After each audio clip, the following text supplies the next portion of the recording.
Nazi party led Germany into serious trouble. These people will lead Nigeria into serious trouble. Better one. Either, in fact, they have already led us into a crisis that can end in either of three ways. However, there is a danger of international crisis in the hands of these people. Because one thing you should know, I'm sure not many of us know these things, international law, even if Boko Haram today take over Aso Rock, as long as they are in de facto control of Nigeria, the action of those people will be regarded as the action of Nigerians. So whether you internationally, and we know the kind of actions these motherfuckers will take. Listening to FFK, listening to Fani Kiamu, listening to Alake, the people around him. These are bigots. They are not. In fact, just look at what they did with the country. Look at where they are leading Nigeria to. There's only, as I say, there's only three ways this can end. It can either start to end from Saturday, or they can easily start it because they are very responsible. They are not seeing the handwriting on the wall, or are they just daring Nigerians? They can start it. Or they can give obedience and the majority of Lagosians Lagos, so that they can go around shouting again, you want Lagos. But I doubt they will do that because there's a can of worm in Lagos. The same reason they cannot let Peter Obi win an election he won is the same reason they won't be able to free Lagos. So I suspect they will start the nonsense on Saturday. So we can just as well just prepare for the inevitable. It's going to go down. Anyways, the third way, and the way I hope this revolution will go, is that they do the right thing on Saturday, transmit results from polling units. Who wins, wins. Then we go peacefully and take our mandate back in a protest. All we need is 3 cities in Nigeria. Who they are supposed to be speaking to is Tinubu, telling him, why did you steal the mandate? Do you want to spoil the country that all of us are living in and benefiting from more than everybody else? They are supposed to speak to that man, because even if you speak to Peter Obi cannot tell us not to do what we have to do. We are going to occupy 3 major cities in Nigeria, and Nigeria will come to a standstill. And in Lagos State, stand on the front line, so that they will not be saying it is Igbo people doing what something in the southwest. When we occupy Port Harcourt, I want South people, Ijaw people to stand on the front line. When we occupy Abuja, we go all old hands. Hausa people go stand. Then they won't be able to say it is this, it is that. Because if it goes any other way, if this protest goes any other way, Nigeria will disintegrate. And it will also be bloody, just that I still have family back home. So I hope it goes this other way, where we can Malcolm Luther our way out of this. But they are trying to lead us into a proper battle. It's a pity. It's a pity. It's not a pity for us. It's a pity for them, because now them get the banks. When we hold the banks down and they cannot do transactions now, their eye go clear. They should better start warning the impunity. We have moved from corruption to impunity. If they love the money they are making from a working state called Nigeria, they are supposed to begin to talk to themselves now. Mahmoud is supposed to be warned drastically. They are playing with Nigeria. And as they say, as Sirdam don't they shout, nowhere where on our few run to. Come England, we there here. Come, you can't run anywhere. I see people's head like watermelon. When I don't want Beast of No Nation, there's a way they will push Nigeria that it will scatter. And we are saying, no, don't do it. But they think, okay. That is an exact Nazi shit. That's how Nazi party destroyed a whole country and caused so much bloodshed. Impunity. Kill people with impunity. Invade countries and start to take land with impunity. My people, I know say one day everybody go vex together. And as some people I just met said, NSAS, we were almost taking Nigeria. But the moment they killed people at Tollgate, if we had come out the next day, it would we won't be in this mess we are today. But now we know those guys, they taught us a lesson. Their life is not in vain. We have learned. We know that if we fall out on the streets, they go try kill us. But we know that even when they kill us, we will still come out. As we all know, they know reach us. If only 1/3 of the people who vote for Peter Obi in Lagos fall out and 1/3 of their own voters come out, we know the real number. They know the real number.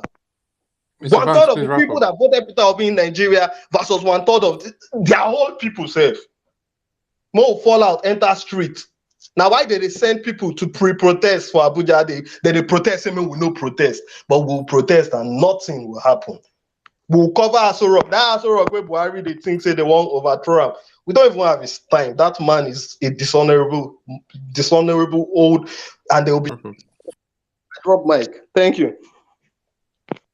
All right, thank you, bro. Let's quickly move on to Sick Lady this time. New Nigeria, Olori Lolade. I hope you're female though. New Nigeria.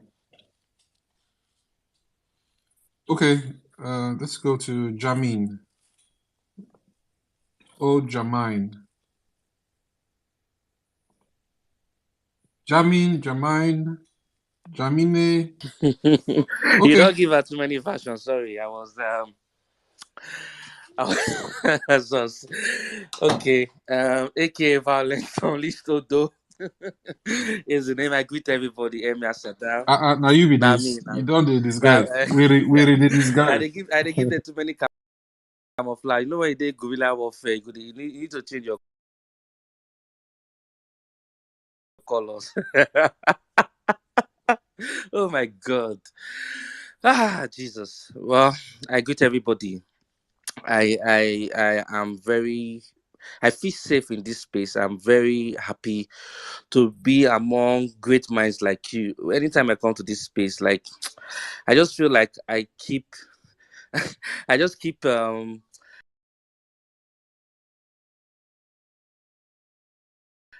being enlightened per se, right?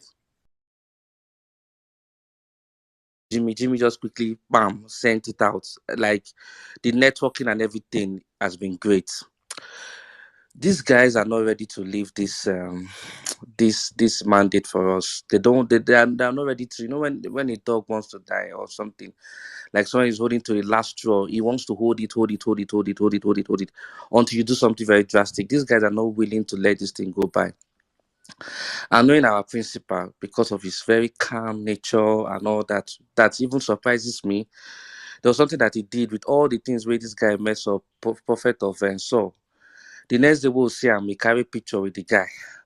I just speak, I say, which kind of man be this? Like, if not me, I not even see myself, but he just keeps surprising us. But we cannot be like him, in quotes, because this fight we are fighting is a fight to finish, which means that the way these guys have gone with this court case, it is a deliberate attempt. Like they're just triggering us, like seeing what our reaction would be.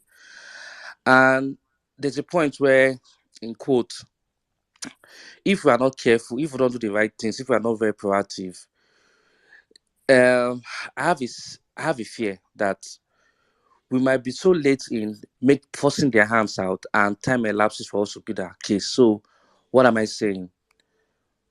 We have Monday after this election. We might not necessarily come out now, but we must be seen coming out to demand that every necessary material from the 36 states that is necessary for us to build our case is released to our lawyers, and they will confirm that they have gotten everything. Guys, remember that. My brother, topic. Oh, sorry. Now, which just in my mind. I will come back to the topic. Because it's very important that we put that pressure. Those guys did not want to release those things earlier. Until we mounted pressure and say we're going to go to INEC office, that is when they now already collude with APC.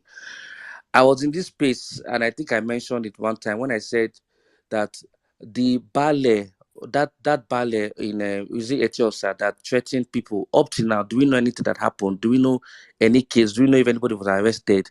That thing just went off. The same day on that election, a guy specifically told people, that Igbo people, that if they vote here, that they'll see what was going to happen. We have that guy on record. We have his face. Till today, do we know if that guy was arrested? No. MC Olomo will have that same prerogative to do what he's doing right now, because he knows that these police guys are docile. And I'm glad that right now we now believe that these guys are not for us. In fact, from INEC to police, they are all working like a cartel, which we need to break. What I've just advised and tell everybody that we were deceived by all those nonsense battalion of cars that Buhari and the soldiers and army people were pushing all around. We need to defend ourselves. Take anything that you need to do or you have to take for your self-defense, because these guys are ready. They're already playing a script that they have already seen far ahead. But we need to disrupt that script by acting unconventional. And that unconventional means that we need to begin to think unconventionally and not play to what they want us to do. But we together, looking at various strategies that would ensure that, first of all, we deliver our our candidates for this election, and we need to press their neck. The whole world needs to focus attention on this stolen mandate, and we need to hit the streets. I'm saying it, I'm not saying hit the street on violence, hit the street peacefully. We have done peaceful protests before, and we'll go there to the INEC and demand that every necessary materials that is needed for us to prosecute our case is handed over to us. So, guys, once again, violence only so though. I greet everybody. Thank you. All right, bro. Thank you so much. New Nigerian, are you here now?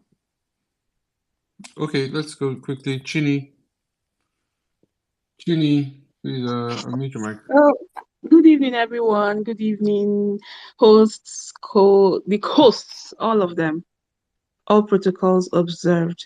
And I thank you for what you're doing. I've just been very angry. Let me use that word. After work, just for me to open internet, and I'm seeing MC Olomo.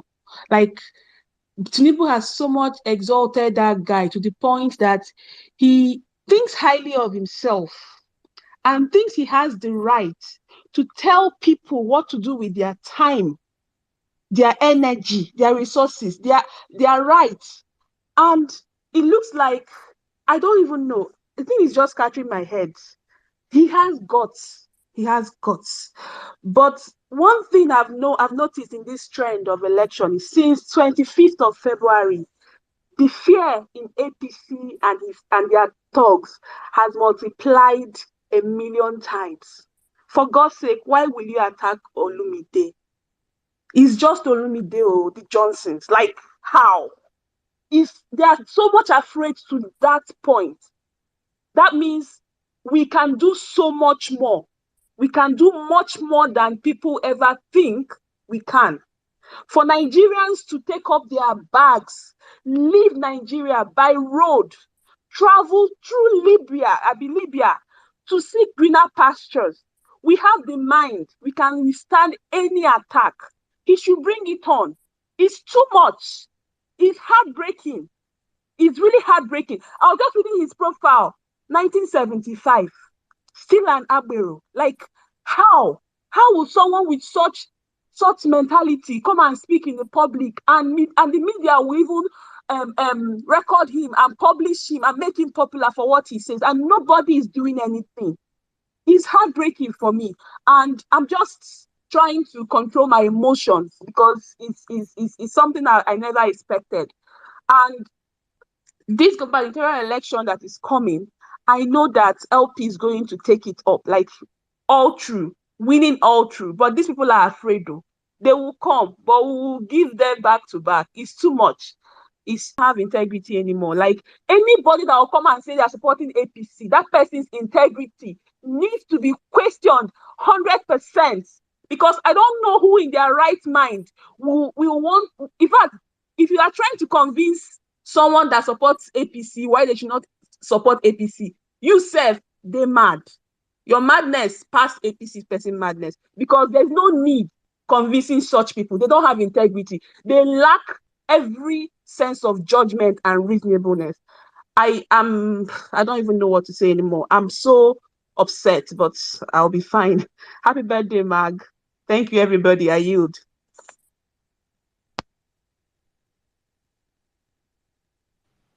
Zos, are you there? Oh wow, Zos fell off. All right. I think Isaiah, you can come in now.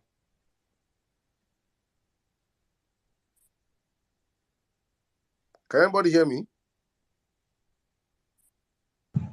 Yes. All right, Tosin, please go on. Sirdam, I can hear you. I can hear you. Okay. Thank you for having me once again. Saturday is going to be an exciting, moment. And if you know someone, look, because we can't say, we can have some Agbado people with corn in their back pocket. We end up dealing with the situation ourselves. We are not idiots to go to the extent of suppressing people from voting. Yoruba people have always been peaceful. But this is always the game. This is the game always whenever APC wants re-election. And they didn't do anything in Lagos. We've told them severally, and I've told people, you people know they leave Lagos because Lagos go broke. The latest statistics told us that the trade we have in Lagos, the revenue generated in Lagos per month, trade has like 48.1%, if I'm not wrong. And the Igbos are the people helping us. And thank God, Gbadebo is now the son of the soil. So tell someone to go back to Ogun State to go and contest. Nobody can intimidate anybody. Saturday is LUP from top to bottom. And two, I don't know what Gbadebo is doing, but individually, let's make sure that Saturday we are having vigil. You vote, tell the PO to transmit it, and after transmission, follow them to the collation center until the collation person or the professor that are rigging the election, until they announce they count your result and they announce it. You are not supposed to leave. So please, now personally, now I'm Obedient TV. I'm reporting live from Ikeja for Obedient TV to give them live updates of situation and giving them results. So so many things to say, but this Saturday, GRV Gbadebo is our next governor. Thank you for having me. I yield the mic. Thank you very much, my brother. Zos, I can't see you. You're pinging me. I can't see your request. If you have requested, I can't see you. All right, now let's move on. Isaiah, if you're there, please you can mute and speak. Isaiah, are you there? Ijela, are you there?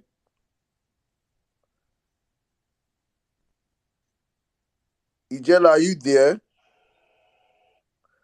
All right, let's go to attackers. You can speak now. Good evening, Sirdam. Can you hear me? And they just cancel. What PDP have to do in their final right, they have to import a lot of talks.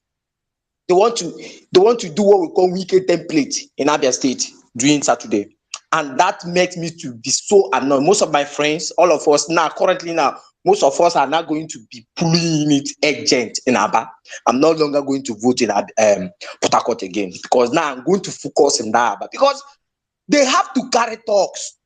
What I saw in what they call Living World rally, because we also did our rally in Arelia and the Enyimba and Ayono today. But the way they got was so annoying. And that is the reason. This is purely we are ready for them on Saturday. This one is just a battle. You see what happened on 25th? This one is just small. This one is just battle for battle. Any nonsense. I want any person, any talk that come to any plea unit. My dear, you just know that you have already going to waste your own life currently.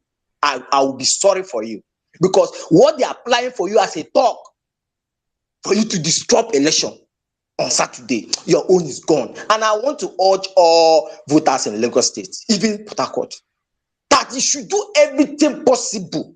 If you see any talk, deal with them. This is your constitutional right. Protect yourself. Because these people do not deserve any mercy at all. These people do not deserve any mercy, honestly. And I urge everybody, the polling unit, when you finish voting, follow them. Just go to your ward collation center. Immediately after your ward collation center, still go to local government collation center. carry your food, carry everything that you can be able to sustain for you for 2 days, because don't depend on beavers again, because now you are going to manual. We are going to manual. See, so the one to manual, we are now going to enter that manual.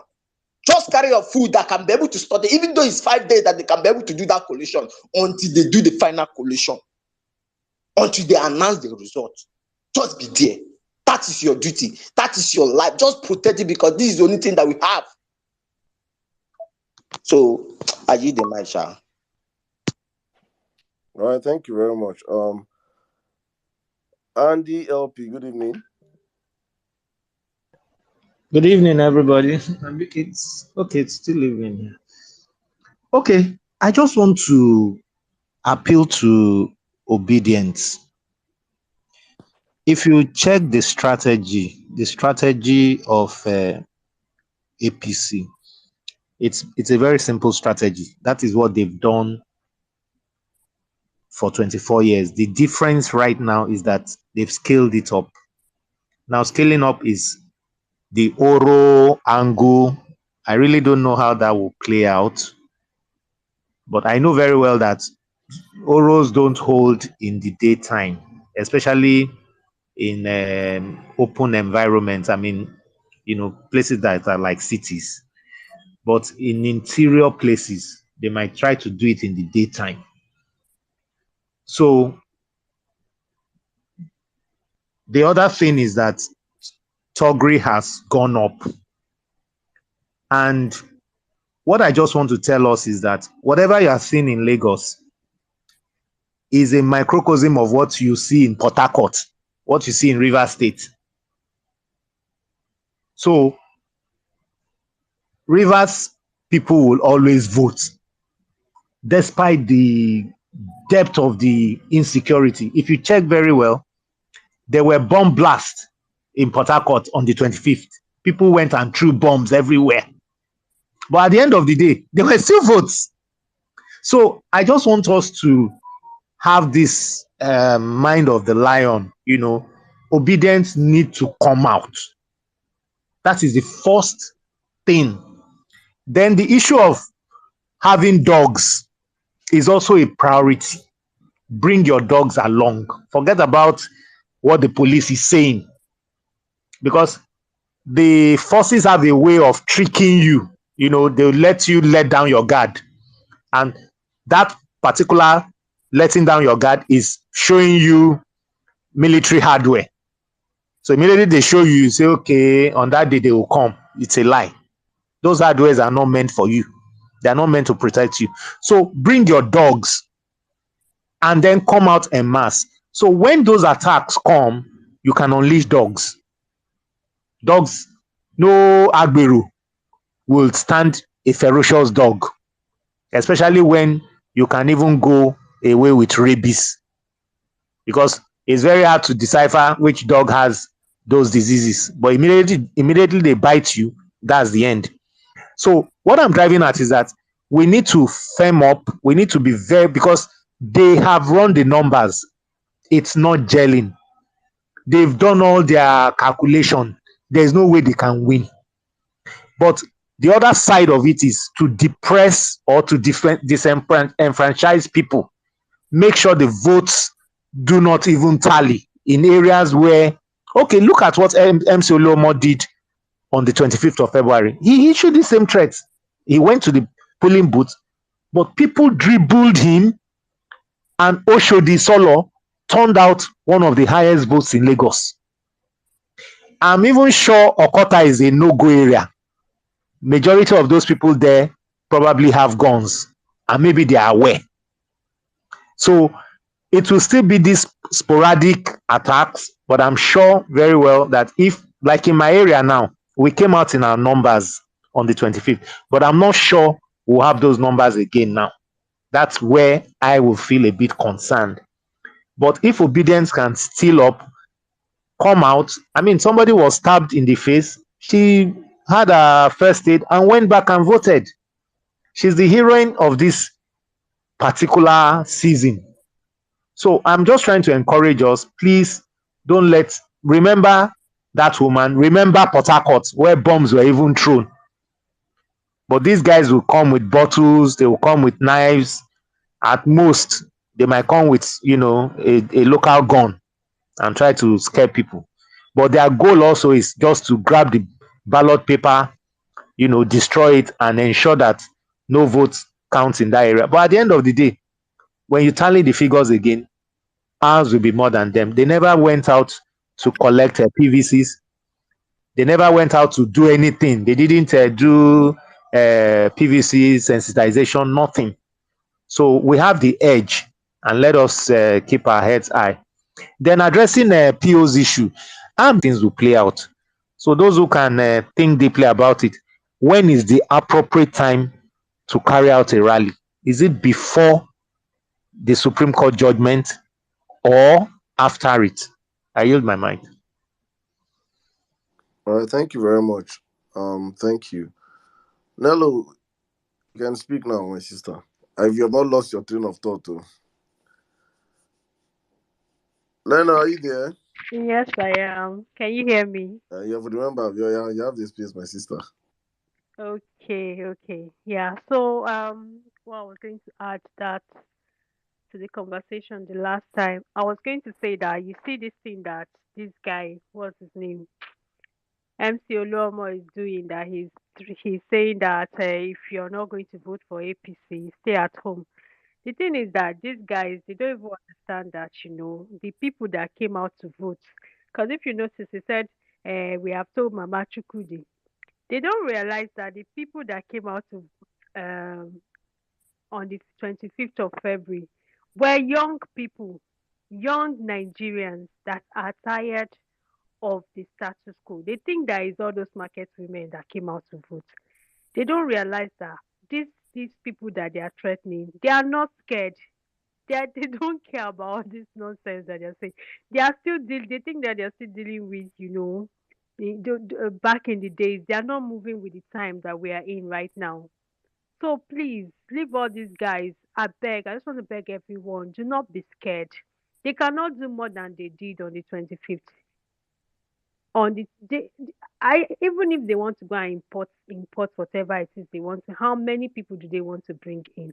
Even those other states too are conducting their elections, so they need their thugs as well. So please come out that day, just like everybody has said. Come out, be very, very vigilant. If you're whatever you're going to use to protect yourself, please protect yourself, because it's very sad that we're going for elections, but we have to prepare for elections like as if we're preparing for war. It doesn't make any sense, but I mean, it is what it is. And I'm just hearing again that in Ikorodu, the Oba there too has declared Oro. I don't. God. I don't understand this oral thing, oh. I beg you, but people have to come and help us to smart in this matter, because what is all this oral or whatever it is that all the ballots they are now declaring? I don't think that Gbadebo and team or even the community should take these things lightly, because what is going to happen is that a lot of it might just scare people away from coming. So if you guys can come and speak to these issues, but and let people know that they don't need to be scared of all these things, they should come out and vote. It is your civic right as a citizen. Vote. I mean, it just doesn't make any sense when you see the way all these things. Is it? Hey God, Nigeria. But anyway, it is what it is. So guys, protect yourself. Make sure. I don't know if you guys heard the story about the pen that cleans, that you can clean erasable pen. So please make sure that bring your own pen. Make sure that you give if they are using any stupid erasable pen, just snatch it and break it. Give them the pen that they are going to use.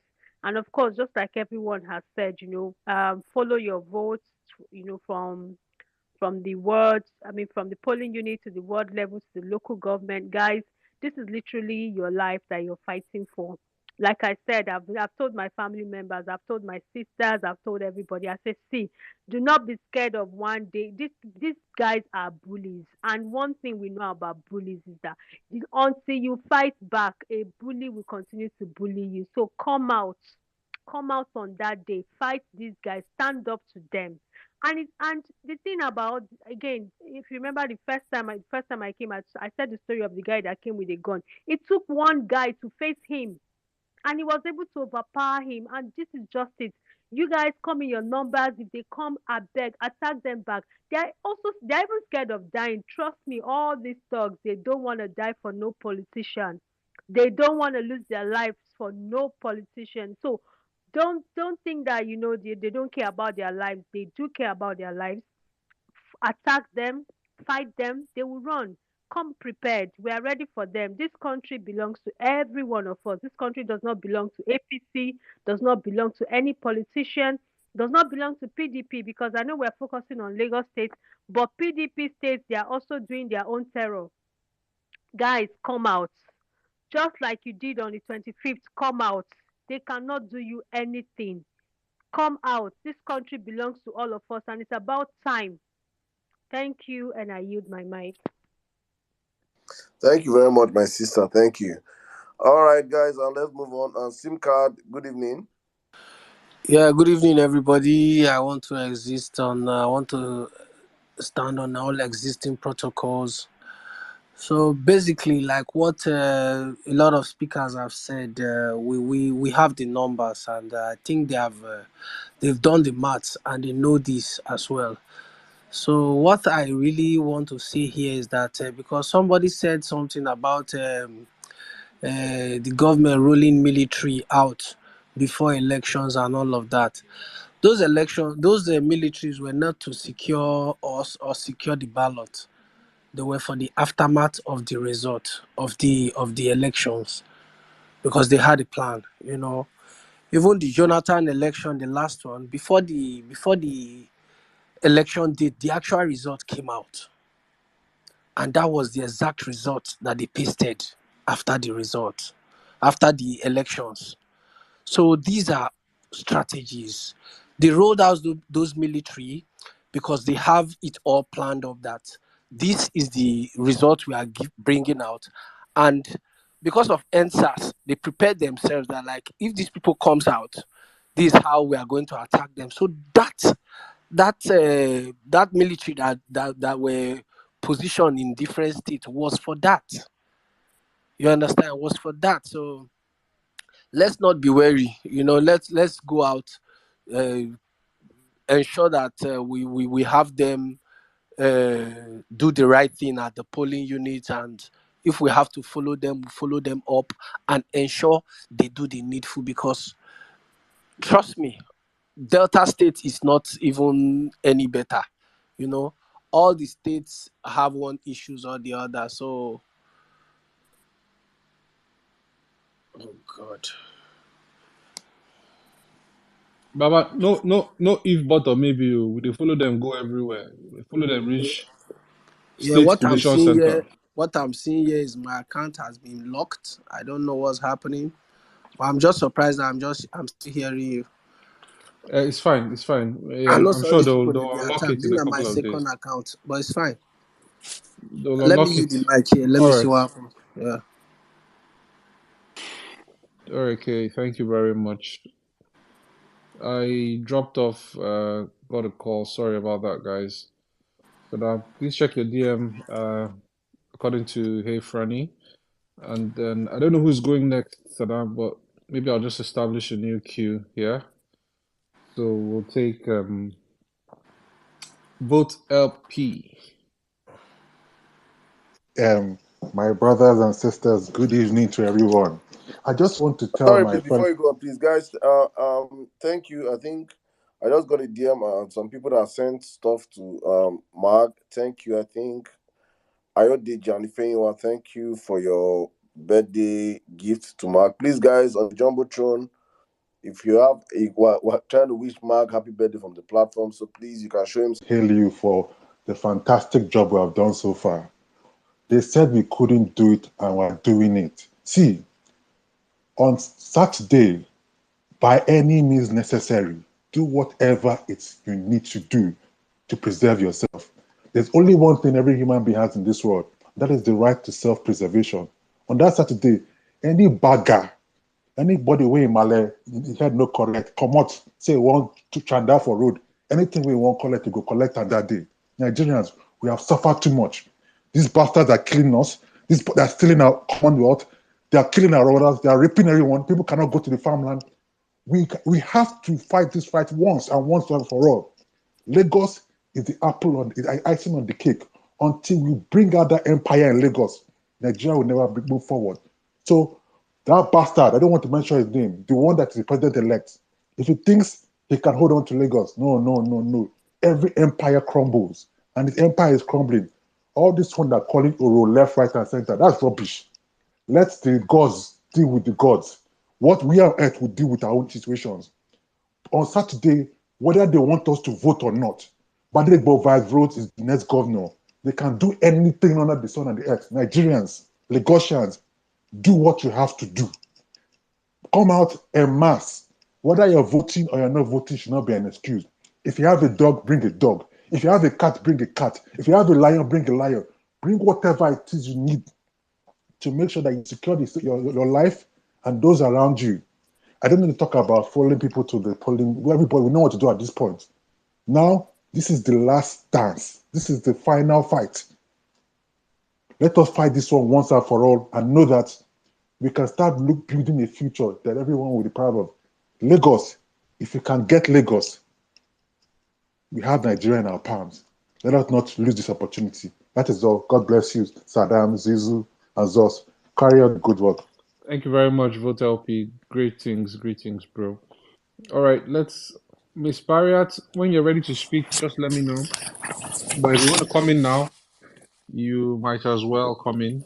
But if you're not ready, we can take speakers until you're ready to come in. What do you reckon? Okay. Hi, Zo. Hi, can you hear me? Loud and clear, sis. Oh, awesome. Fantastic. Yeah. Let me wish you a happy birthday. Your birthday was some days ago. I know you would have gotten so many messages, so it's possible you didn't get to read mine, but let me wish you a happy birthday right now. And same thing with Mag. I'm just hearing that today is also his birthday. I don't know if he's here, but I just want him to know that he's loved by so many of us. And I wish him the very best of today and always. And I wish him many more happy years and good health. Well done, everyone. The selection of February 25th and up until now, has just changed the course of our lives in so many ways, in ways that honestly, a whole lot of us, including everyone that is here, probably didn't see coming. Some probably saw it coming, but we didn't think it was going to be like, if we were ever in doubt of the evil machinations of the APC, I guess everybody now has a good grasp of what APC is all about. Most of us didn't live through the times of Hitler. We only just got to read about him and probably watch documentaries. But I guess we can clearly tell that, we have a lot of Hitler's reincarnation right now, in our midst. And it's not just in one person alone, is in quite a number of them. And the reason why we have to stay the course. For me, it's been a while since I came on this space. Sometimes I come just because there are other things that one needs to attend to, meetings to attend to, and when you find yourselves there, you should ease, and it beggars belief that you keep wondering, like, they're not seeing it, they're not getting it. However, it gives me so much hope and then Sirdam spoke afterwards, and it was, to tell you the spirit is one. It was all in line, with what also some of the deliberations we had today, and some of the meetings, when I say meetings also, personal meetings with people, phone calls, people I come in contact with, places I go to, and people stop me to say certain things. So today I found myself in a particular busy place, and I go there quite often, keen into what Sirdam, and I should think well-meaning Nigeria said. And when I heard it, I shook my head, and I'm like, my goodness, like, are they meeting in the same place too with all of these people, and they're speaking in the same language? And it was in respect to them saying, the the clients they have, quite a number of them, not something I would love to say here, but I'll just drop a few hints, they're part of this military architecture. And it took me back to, if you notice, even across Africa and in certain countries, the state architecture, the state apparatus, especially in democracy, is protected by the Nigerian police. The police of that country or whatever it is. It's never the military once the democracy. It's the police that has all the powers and all of these things. And in Nigeria, the police is under state capture. So I can clearly tell you, we don't have the police on our side. Take this from me. There are just a few of them that are on our side. But if you also follow history, clearly, you would always see that the minute you see the military troop out on the street, when the people are out on the street, this is after there would have been so much brutality from the police, but the people stand their ground.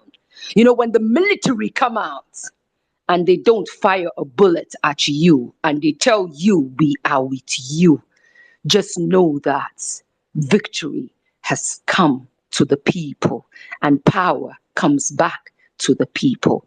I can clearly tell you we're headed there. And you know what unsettles the entire establishment and it was in that line that these young people were talking about, saying, oh, this is the feedback they keep getting from their clients who are in that, in that part of the security arm of government. And their biggest fear is they don't even have the numbers. The entire security apparatus put together is just about 1 million. Put all of them together. Air Force, Navy, military, Nigerian police, put all of them together. Quote me anywhere. NSCDC. At most, they're just about 1 point something. Put all the bloody baggers we have as politicians. They're also not up to 1 million. State assemblymen. Put fucking all of them together. Now compare them to 65% that they tell you forms the demography of the youth. So let me tell you their biggest fear, and this is real. And this is why for me, I'm a child of protest. I have always protested right from when I was a young child. A lot of us are. But for obedience and this protest is not going to be about only obedience alone. I want us to know that because the entire fucking country is angry. We are at the precipice. When well-meaning Nigeria mentioned we're at a ticking time bomb, we've been saying that for years. And you know why this ticking time bomb is real now? It's because the ticking time bomb now is not just placed in one state. Now, this is their biggest fear. You are like swarm of bees all over the 36 states, including FCT. Then guess what? You are not just only in 36 states and FCT, you are also abroad. So you have taken over the world. Obedience. There is a fear right now that exists not just on these shores of Nigeria, but the entire globe. I tell you. So the fear is real. This ticking time bomb, how are they going to contain it?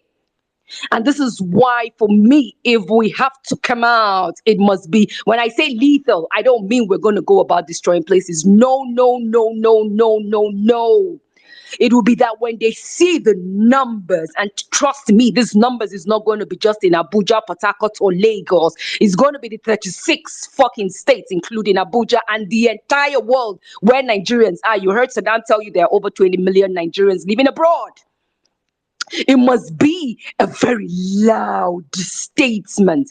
Today, when I was on AIT and I was asked a question about Lagos, I don't know, I don't come from Lagos, but it seems personal to me. And that's why when I was on that channel's interview, I said I had to come to Lagos because Lagos feels personal. Because if Lagos is free, Nigeria is free. Because trust me, even young kids, when you speak to little children, they refer to Lagos as Nigeria. If you travel abroad, people abroad refer to Lagos as Nigeria. Lagos is seen as that center of, is seen as Nigeria. Lagos is seen as Nigeria. So whatever Lagos is representing is what they are, Nigeria represents to the outside world. So this is personal. So I'm urging all Lagosians. If you remember, let me take your minds back to Tiananmen Square in China. It took one man standing in front of that very huge jet fighter or fighter, whatever that they call it. Just one man standing in front of that truck, that fighter jet that was rolling down.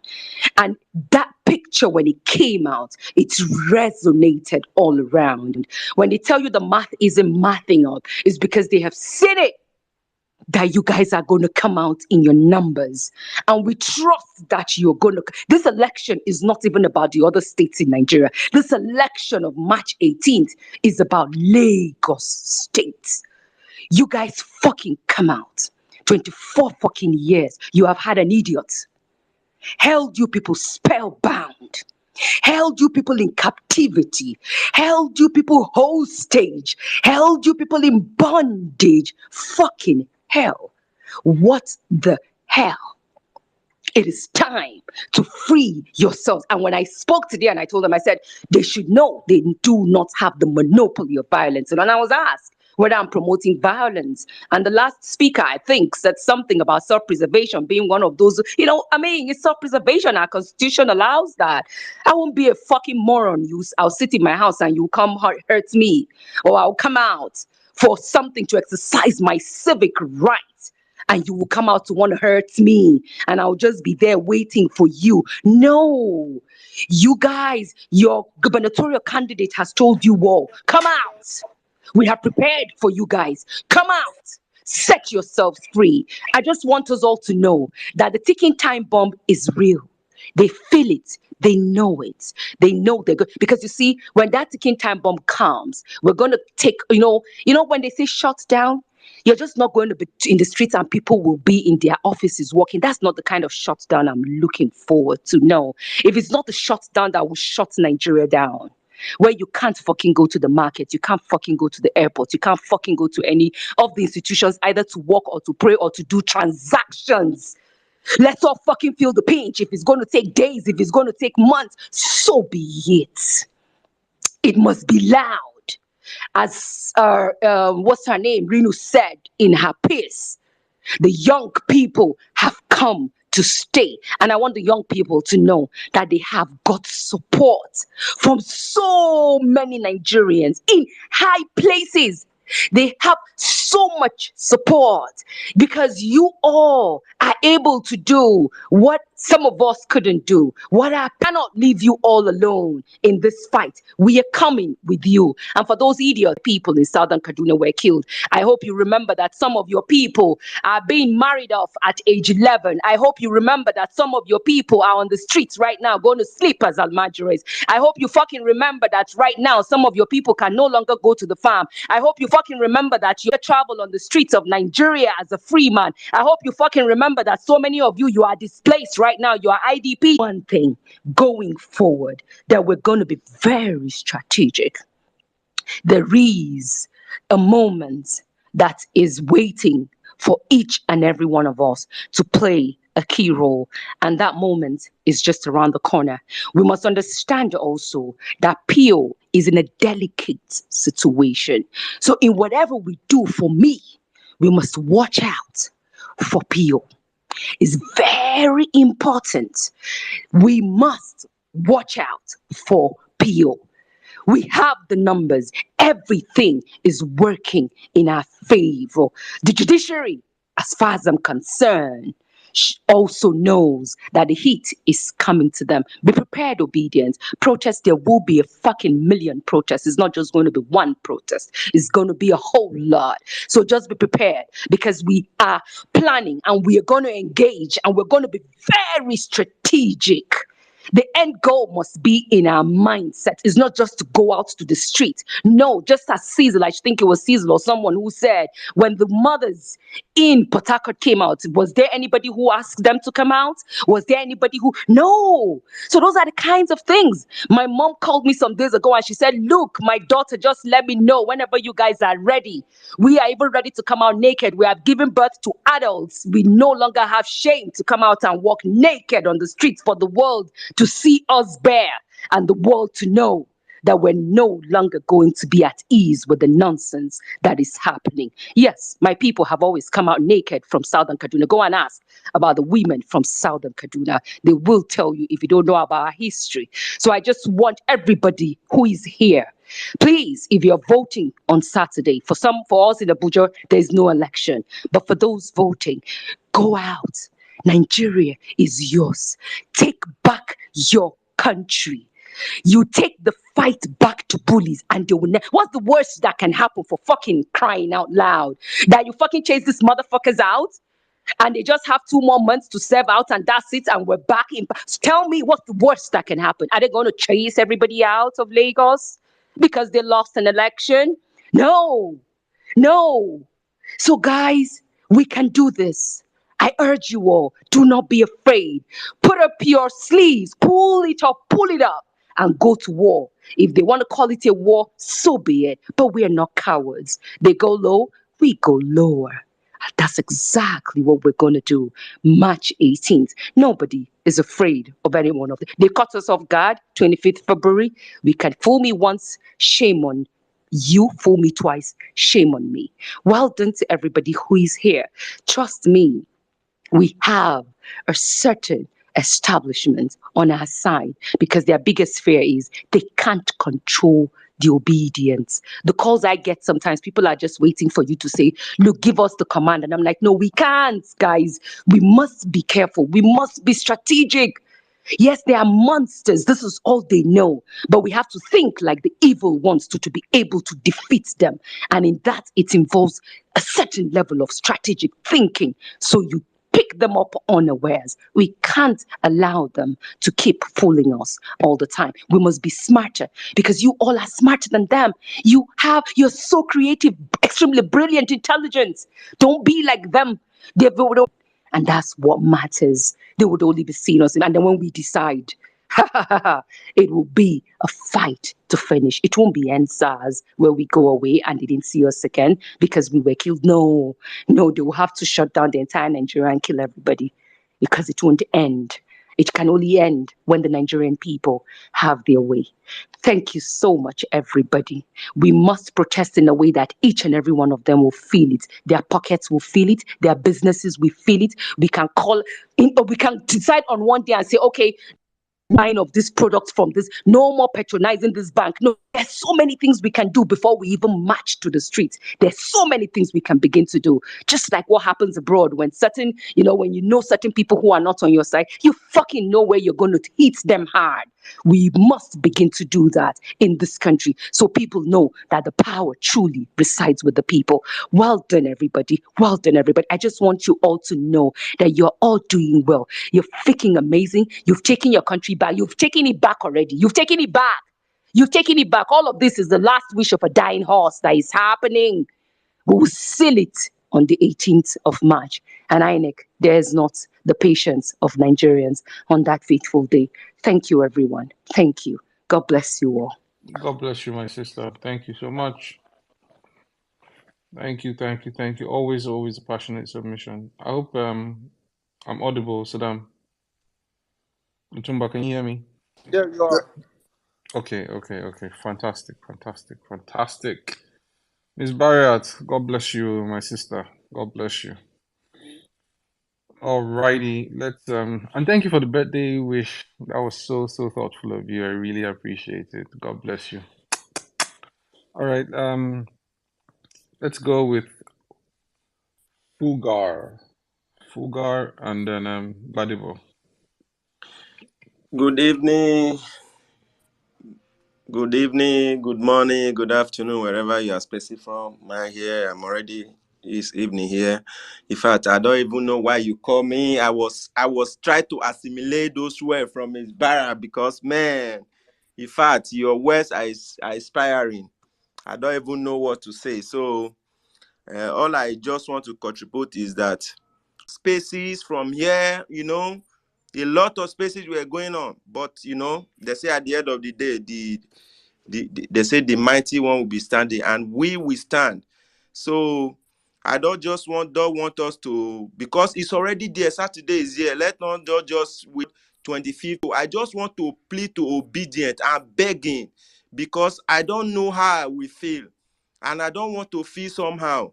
You know, because I want to beg them that they should please encourage our ladies, our mothers, our fathers, even our young ones, those who have lost hope, who have lost trust in the process. Please knock on their door. Those ones you have made friends with, please give them a text, give them a call. Please encourage them. That is the contribution we should do now. Let's call each other, reassurance. Yeah, I think that will go a long way. Those who are strong, boost those who are weak, boost their morale. We need it. We know that when something happens, it affects a lot of people. Your strength is going to be different from the A and B strength. Please let us unite so that our strength will be stronger. So that our spirit, that spirit of oneness, that spirit of yes, we can do it, that spirit of humanity that we have formed. Let's use that spirit of humanity to encourage ourselves. Let's tell ourselves we have never had a country and now we want a country. Those people have been messing up our country for 63 years. Please, Nigeria, I don't want to come here and say this. I just want to let us, please, let us begin to knock on the door of our friends, those obedient, that they say, no, I'm what they did. Please, let's beg them. They are our brethren. This is one thing we need to do now. Let's encourage them, come out. Nothing will happen. Let's assure them, please. On Saturday, we need this victory.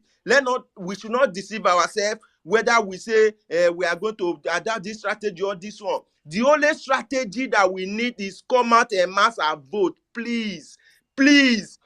All the men yourself together, do 1 or 2 meetings within your locality. Arrange yourself, put things in order. And they say, oh, you go say, ha. Oh boy, let's obey our madness. In every good man, there is a bad man. That bad man in us, let's bring that bad man out on Saturday. Evil, let's become evil like them. If we are not evil like them, they will not feel the heat. Please, obedient. Let's knock on our obedience door, our neighbors, that voted on the 25th. Let them come out again. That is the only winning solution we have. There is no winning solution. And my last submission is that after that vote, we should follow up with INEC. We are going to occupy INEC.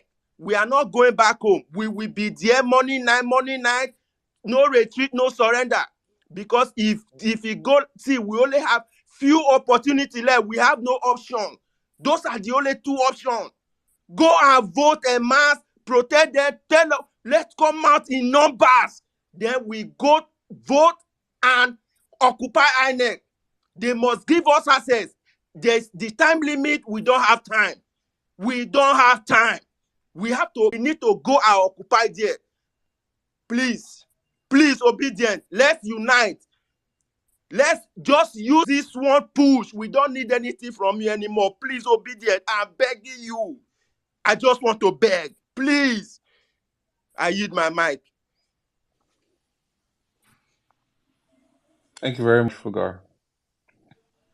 Passionate submission. Thank you. Okay, let's go to Badibo, and then we'll take Tanko Kazanshi. Badibo. Good evening, everyone. I don't know.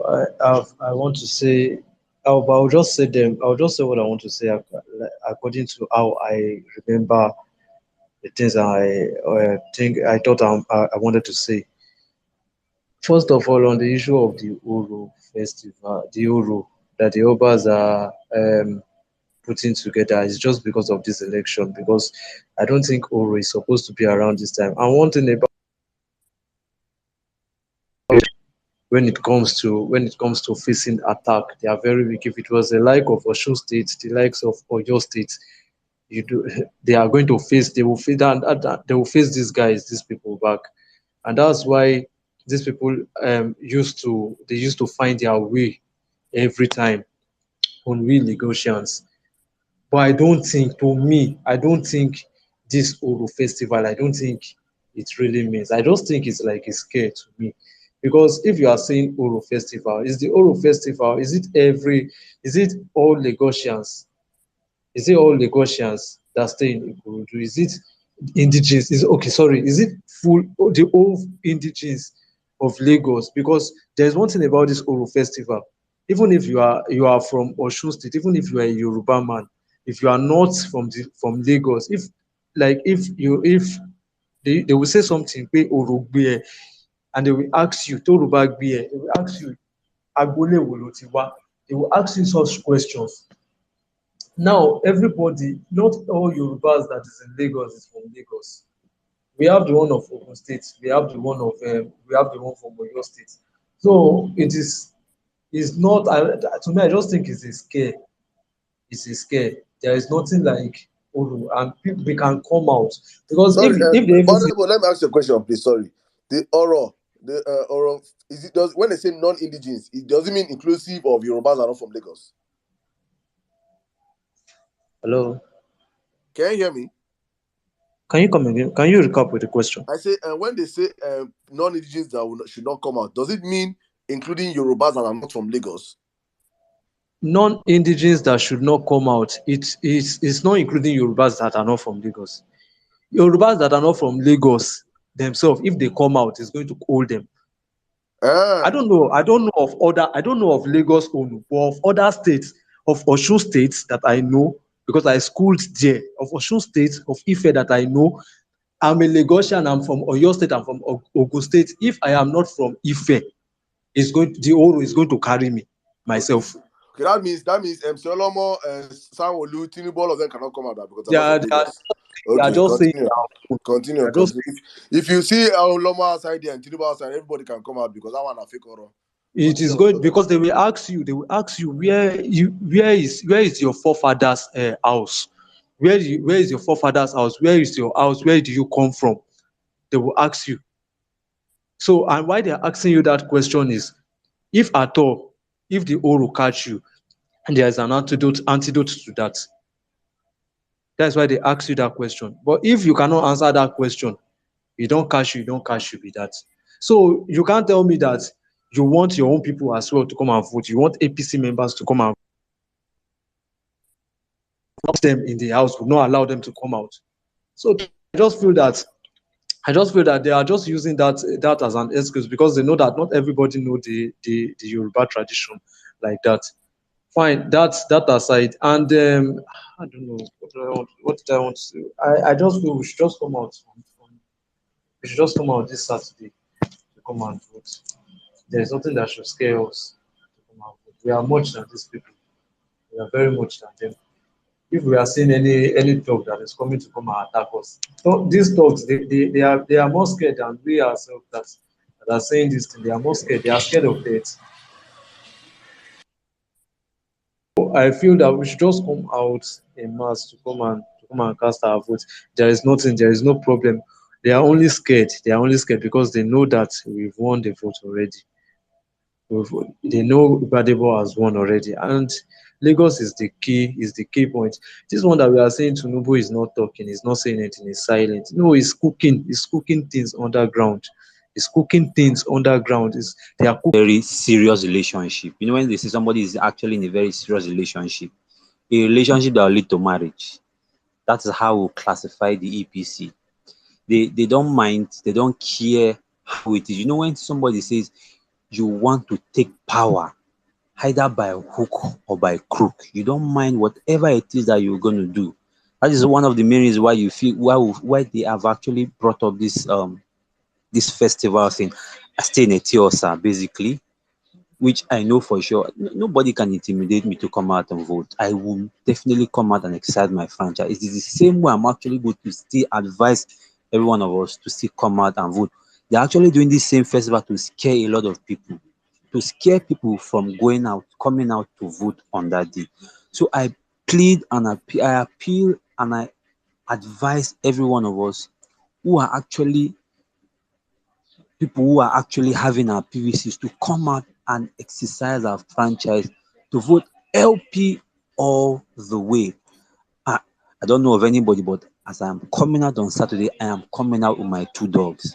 The same way I reported on Saturday, Sirdam, you were there when I was reporting. I had my dog with me on that day. It is the same thing. I don't care who is actually going to be there.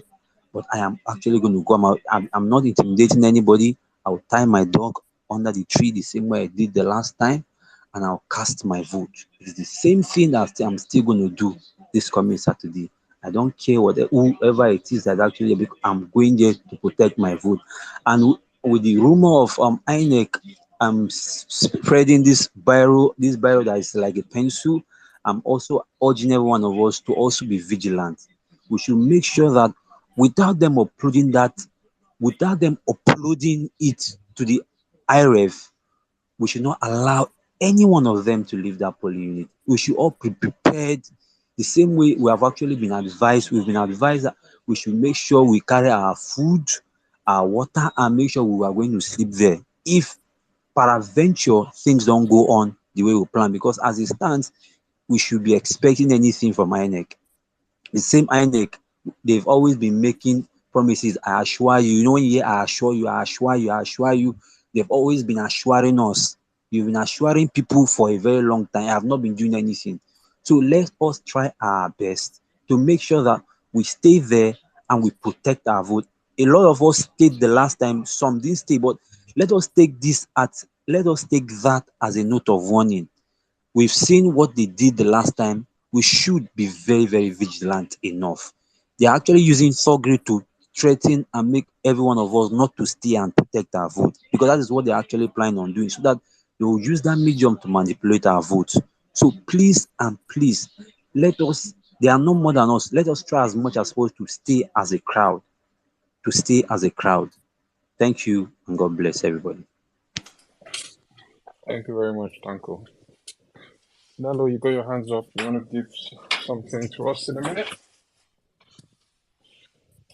No, it was when that guy was talking about the oral thing, I was just going to say that I even heard that they're already locking up shops in some places in broad daylight. But I like what the last speaker said and said, I am going to come out to vote on that day. Let me see the person that will stop me. And I think that, this is just the mentality that everybody has to bring, If the so the proverb I said already. If the gods don't want to, there's this Igbo proverb that used to say that they say, if a god is doing anyhow, you will show the god the stick that it is made out of. If these people will not respect themselves and they want to use culture to play, then we will, we will help them to disrespect the whole thing. So yes, I agree with the last speaker. Yeah, you come out, you vote. Don't allow any Oro or whatever. Just come out in your numbers. They can't do anything as long as you come out in your numbers, and don't come out empty-handed. Come out prepared. Let me now know the person that wants to be mad. All right. Yeah, that was what I wanted to add. Thank you. Okay, thank you, Nalo. Quickly before I call on the next speaker, I just want to share something with everyone on the space. I just came across a tweet from one of the media houses stating that Nigeria, I'm just going to read the headlines. Report, Nigeria dominates Africa cocaine smuggling routes. I'll repeat myself. Nigeria dominates African cocaine smuggling routes. What does that tell you guys? How is cocaine being smuggled? Is it not through the ports? Where do we have a ports in Nigeria that function at, let me just say, optimal level? Is it not in Lagos? Is it not in Lagos, Nigerians? That's Lagos now. So tell me, what are we really fighting? Are we fighting Igbo versus Yoruba? Or are we fighting evil people? My God, I just saw this report now, and I'm just stunned. Like, anyways, Spotlight, please come in. Thank you, Zos. Thank you, everyone. Emia Sirdam and our MJ, our magnific. All right. Okay, I'll just start off from where you stopped, Zos, about the ports. It's even worse. Is more interesting. It's more sophisticated than just the Apapa or the Lagos ports. If you also know that we have what they call dry ports in the north, where you just import something, nobody inspects it at Lagos. In fact, you don't even open it up. They just put it on the truck, escort it, and take it down to the northern, that's the Kano ports, where they now clear it. So you don't even know what it contains. Nobody checks what's declared versus what's going there. So they even escort it with our military all the way down there, and then they clear it. And it's constitutional because, I mean, it was licensed by the federal government. So it's deeper than even, everything is just porous. We're not a country yet. We're not a nation. Our borders are porous, our ports are porous. So many things are happening. We're just trying to survive. And right now, because we're all lifting our heads, it's as if we're committing the biggest sins to APC. But I put up my hand. Well, we should just try and look up this dry port and actually ask ourselves the significance of this kind of arrangement in a place and in regions where you have this kind of insecurity. It's so much deeper than what we think. Okay, well, I put up my hand when we started talking about the Oro, just like the two people that spoke before. And to me, this Oro is just political. Yes, we already know. But what I also think is that the Oro is a cover for so many things that they are planning. If you recall, Tinubu was declared as president-elect at about 4:10 a.m. when people were sleeping. And basically, the Oro is supposed to discourage people from being up and about between, I think, 12 midnight and 5 a.m. That means if you say you want to be at the collation, that means they basically don't want you anywhere close to the collation centers around that time. So what will really help us is the things that we can do before. I mean, we'll see for the people that can, it's also good that we go, but don't forget that your security, your personal security is the number one factor. You must be secure, you must feel safe, please. But so what we should also think about, like we have been mentioning over and over, the things that we can do, even at least what we can keep as evidence. Go on live apps, stream, record what's going on. Let the POs actually mention all the things that Valentine Ozilo and so many of that people have come up with. Let them record themselves, record the PO when they're declaring the result. Take as many, clear pictures and videos as possible. But remember to be safe, because we don't want to lose anyone. That's very important. Then on the topic of today, APC and their uncanny relationship with terrorism and all kinds of bad things. Earlier today, Emir Sirdam put up a post where he said basically APC is just, there's no difference between them and the unknown gunmen. And I totally agree, because they have the same agents, they all behave alike, they have the same, mode of operation, the same sponsors. You cannot tell me that you call yourself a president, a governor, and all that, and your country is actually just degenerating before your very eyes. That people will be killed. In fact, the way they even describe the attacks, 10 killed in fresh attacks in southern Kaduna. Fresh. People are just dying every day. In the southeast, at a point, it was awash with stories of unknown gunmen killing people. Who are these unknown gunmen? For people so there was no investigation, there were no arrests, there were no convictions, and we're just saying, okay, elect me again to do what? So really, APC, I agree, is an association of political criminals. They are all wicked people. They are all wicked. And they have been warning us. So it's not like they have not been telling us. Just that, okay, so a few weeks ago, there was a professor that came on air right here on TV. And he was trying to sell an idea to Nigerians that what we need is a sinner. These were his words, that what Nigeria needs, well, we need a sinner to put Nigeria back in order.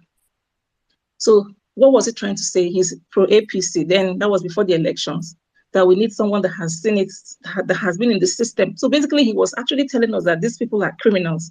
So, but that we should also elect them because they're the ones that will fix the problem. So if someone that is benefiting from the problem is who you are asking Nigerians. If you doubt what I'm saying, just type sinner on my this thing, and you will see the videos. A man that is a pro-chancellor in university, okay, and he's supposed to be a revered fellow, among the Yorubas, and he was saying this quite openly. Even the Channel Service crew were shocked. They kept on asking him, and he kept on answering. So I wouldn't waste too much time on that. But they've told us in all their interviews, in all their outbursts, in all their arrogance, that we don't matter. They are the only ones that I posted it have on the importance to Jumbotron. be secret. Oh yeah, you did. Okay, you are very quick. So one other thing that frightens me is that we are moving from a boo-boo, that's a Buhari APC, to, I mean, for now, because we know that definitely it's not going to last. But I wanted to also scare you that from a boo-boo APC to a Tinubu APC, at least in Bubu's time, there's nothing anyone can say is the redeeming factor in this current administration. I can't think of anything. At least even today, Rufai had to tell Garba Shehu pointedly that your government has failed woefully. And the man couldn't argue. He could not argue. But if we ever make the mistake of transcending to a Tinubu APC, the difference would be that in Buhari's administration, you still had people that would come talk to you and, show a bit of shame, because they are more, they feel that they are more aristocratic, so they don't want you to insult them.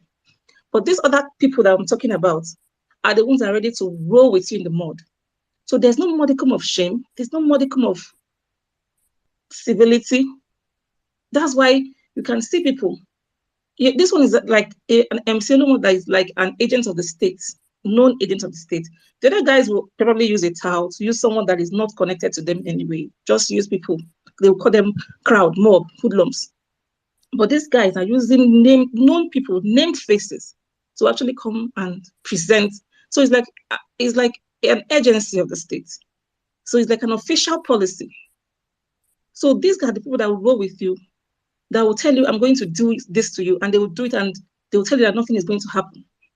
And because they feel that they control the instruments of government.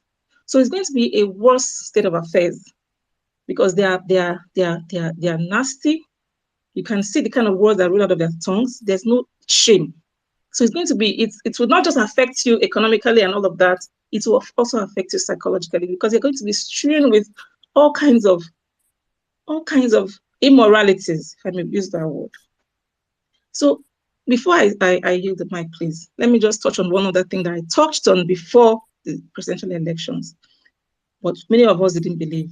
At the point when I was talking about the fact that INEC would most likely not upload results online real time. People didn't really, we believed that INEC would do what they said they would do. So people were not really willing to give that a thought. But I still stand on it, because these guys that we call the RATECs, the registration area technicians, the ICT guys, like we have also seen demonstrated in this past election, the reports were not just uploaded through the beavers. They were able to bypass that, because they were able to upload report results of Sokoto into another, maybe into Kaduna and all of that. And it wasn't the beavers that did that. So we still have intermediaries in this process. We should begin to still shout. We should not keep quiet. And when we upload, hopefully the INEC will be sensible enough to do the right thing and save us from utter destruction. But let's not be blindsided twice. Let's not be blindsided twice. So that's basically what I wanted to say. This Oro is political. Please be safe. Come out and vote. Get as many evidences as you can, but please be safe. Thank you so much, my sister, and God bless you for that submission. Aku, you want to come in? Yes, thanks so much. Emir Saddam Otumba, I greet you. I think I'll tune on the line of the last speaker about the Oro thing. It's actually political, because I sent it to you, Zeus, a tweet by Dele Faro to me saying that he has a credible information that Oro coffee was enforced by some clowns around Lagos State. They are in collaboration, some sort of with INEC. I don't know their plans with INEC on that period, probably according to him, trying to deny access to non-APC voters by any means. So it's like INEC, they're in bed with INEC as well. So it's just what it is, political. But the truth is, I've always said this: it's high time we start calling APC what they are. It's very high time. I've started telling them on spaces who they really are. These guys are terrorists. They're criminal organizations who do not have any interest whatsoever for Nigerians at large. They thrive in anger. They thrive in lies. They thrive in bigotry just to survive, just to remain, on top of their games. They always deploy some of these things. And I say to you, why their field agents, the ones in the bushes and the ones killing people, the terrorists and the thugs are busy killing people, and none of them are being arrested? The ones online are deployed as online bandits to defend all the evil things that they've been doing. So when people come and say this is democracy, allow freedom of speech from this or that, I hate to hear those bullshit, because at the end of the day, these are people who do not have empathy about what is going on in the country. So I don't want to talk too much. It's high time we start calling these guys who they really are. That's the truth. And it's also, now, this is one thing I want to let us know. This election, we don't have to miss it for anything. It's better we stand up against any kind of thing that they're coming up with. Come out in mass. In quotes, come out in mass and do the same thing, even much more than what we did February 25th. They are really scared. You can see the writings on the wall. They are really scared. You saw them doing all these oral things that I don't know where they brought it from. That's to tell you that they are scared. And the idea is to what? To scare lots of voters. MC Oloma is threatening and doing also. The idea is also to scare lots of voters from coming out. So how many people are there? That's the question. How many? How many people can they come and overpower? I just don't understand how we've allowed few individuals who do not mean anything, well for this country to come and take over the affairs of Nigeria when we have intellectuals across the country. It's really, really sad. And here we are, we're still talking about APC after 8 years of their rigging and all the bullshit they've done. So this period, this is the last fight. And I like Ms. Barrett when she was talking, like, it is high time. We must do this thing and we must get it right. If they try anyhow, we will give them a help, because Nigeria does not belong to them. Nigeria belongs to each and every one of us. I mean, all of us. As we're doing this, we're voting LP, top to bottom, across all states, all the 36 states, including FCT, top to bottom. I don't care what they are saying, but that is the only way we can be able to. Peter Obi is actually hoping on this. Let's be honest to ourselves. That man needs allies. He definitely, really, really needs allies. So we would make sure that we give him as much people in the government as possible. Then at the end of the day, we will now be able to know who actually owns Nigeria. Is it the people or few individuals who have everything it takes to destroy the country rather than to build it? You can see what APC has done every day. Look at Southern Kaduna, people are being killed. Benue the other day. During election, automatically you weren't seeing these things happening during election. Now, after election, they've resumed their duty. And you tell me that these people are not in government? And I'm talking to you, security officers. It's high time we start talking to you guys. It's high time, because you people have messed a lot. You've messed so much in this country. For you, police, DSS, and everything. You people have really messed this country for too long. It's enough. We need to ensure that if you're working for Nigerians, you know you're working for Nigerians. You're not working for few individuals. Enough of all these things. Some of you are being deployed in terrorized places, and terrorists killed some of you, but yet you're still being used as a tool to perpetrate some of this evil. Enough of all these things. We've had enough of it. You people should live up to your expectations.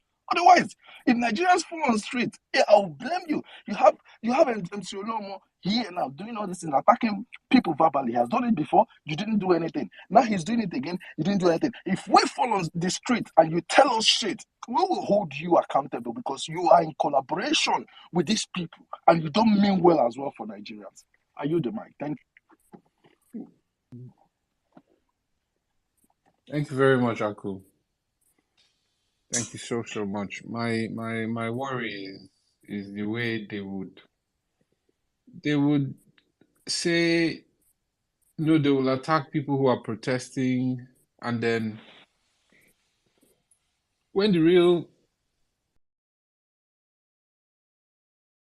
in 2020, I was at the front lines. We marched peacefully. Getting to where the police were, they opened their water cannons on us. Sprayed us water cannons. First of all, it was tear gas.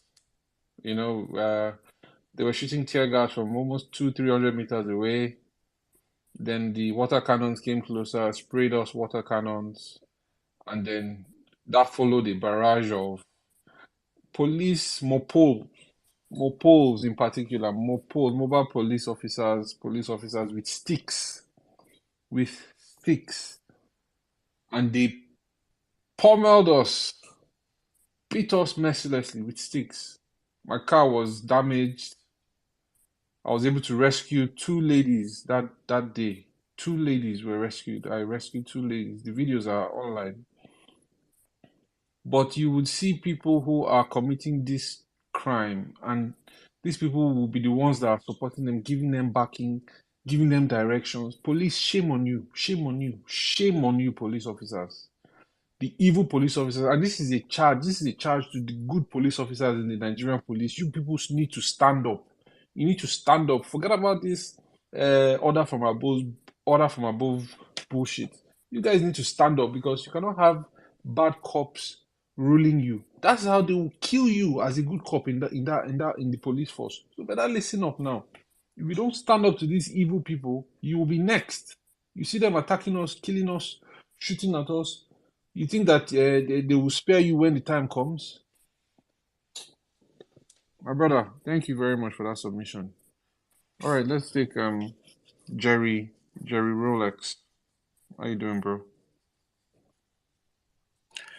I want to first of all appreciate the host and the co-host for this great moment and this great day. You know, it has been a very saddening moment since on the 25th. Well, make I just talk, because there's no time to start speaking grammars and all that, because everybody is really pissed off right now.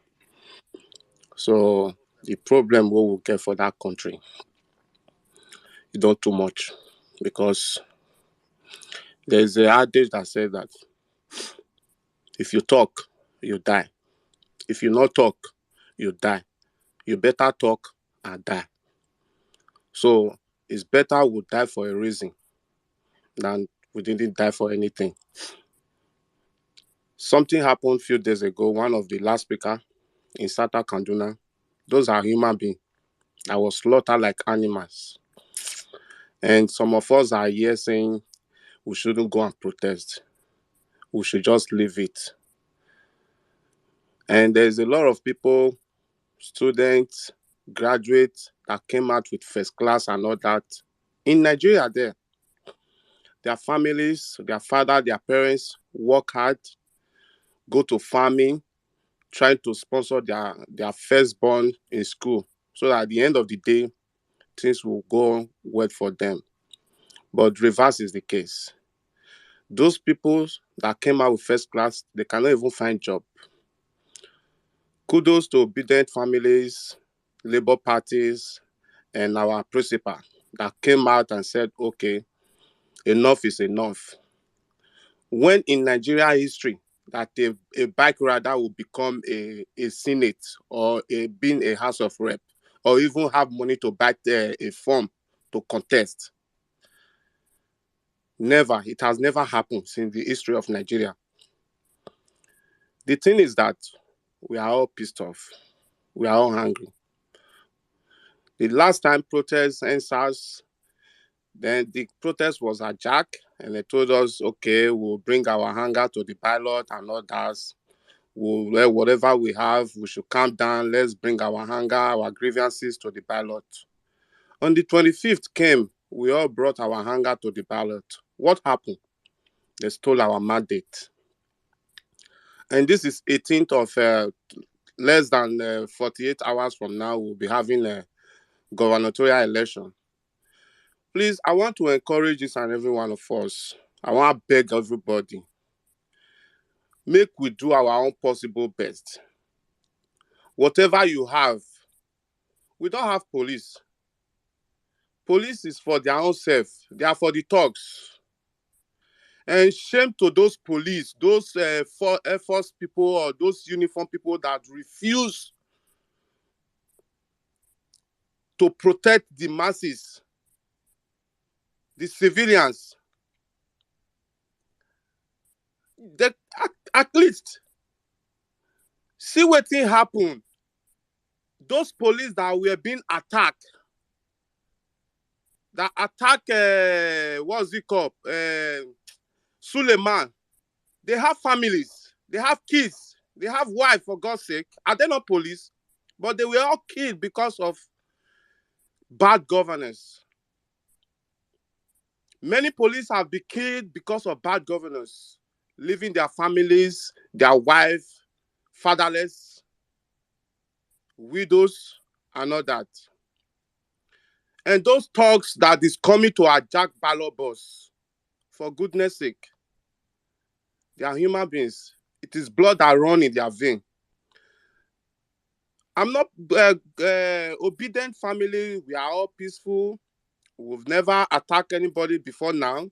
Even when our principal came to Lagos for a campaign, we saw what happened there. Ladies were shot. People were macheted and all that.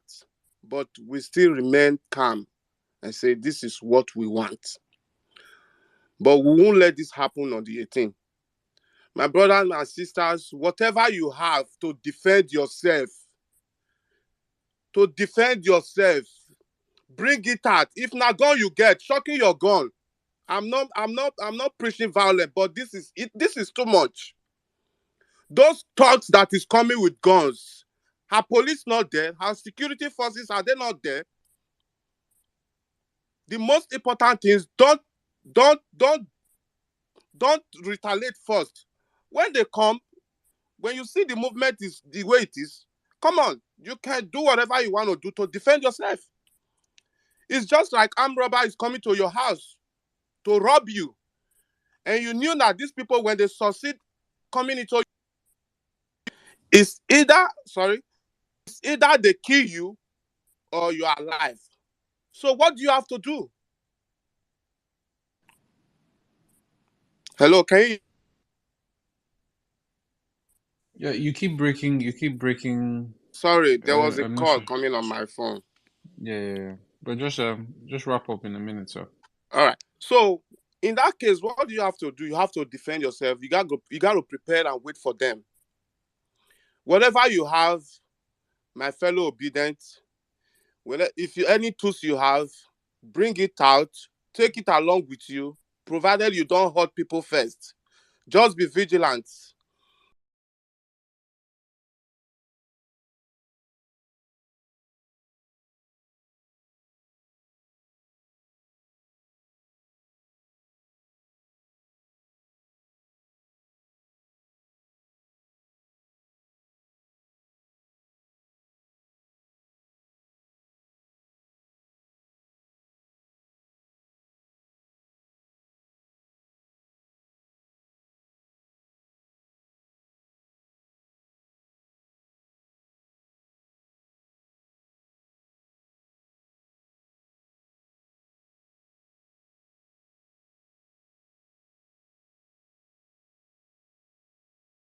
Everybody kept mute and keep quiet because as it is now, Nigeria is in a time bomb, whether we like it or not. And on the 20th, we are going to come out en masse. It's not joke. It's not going to be business as usual.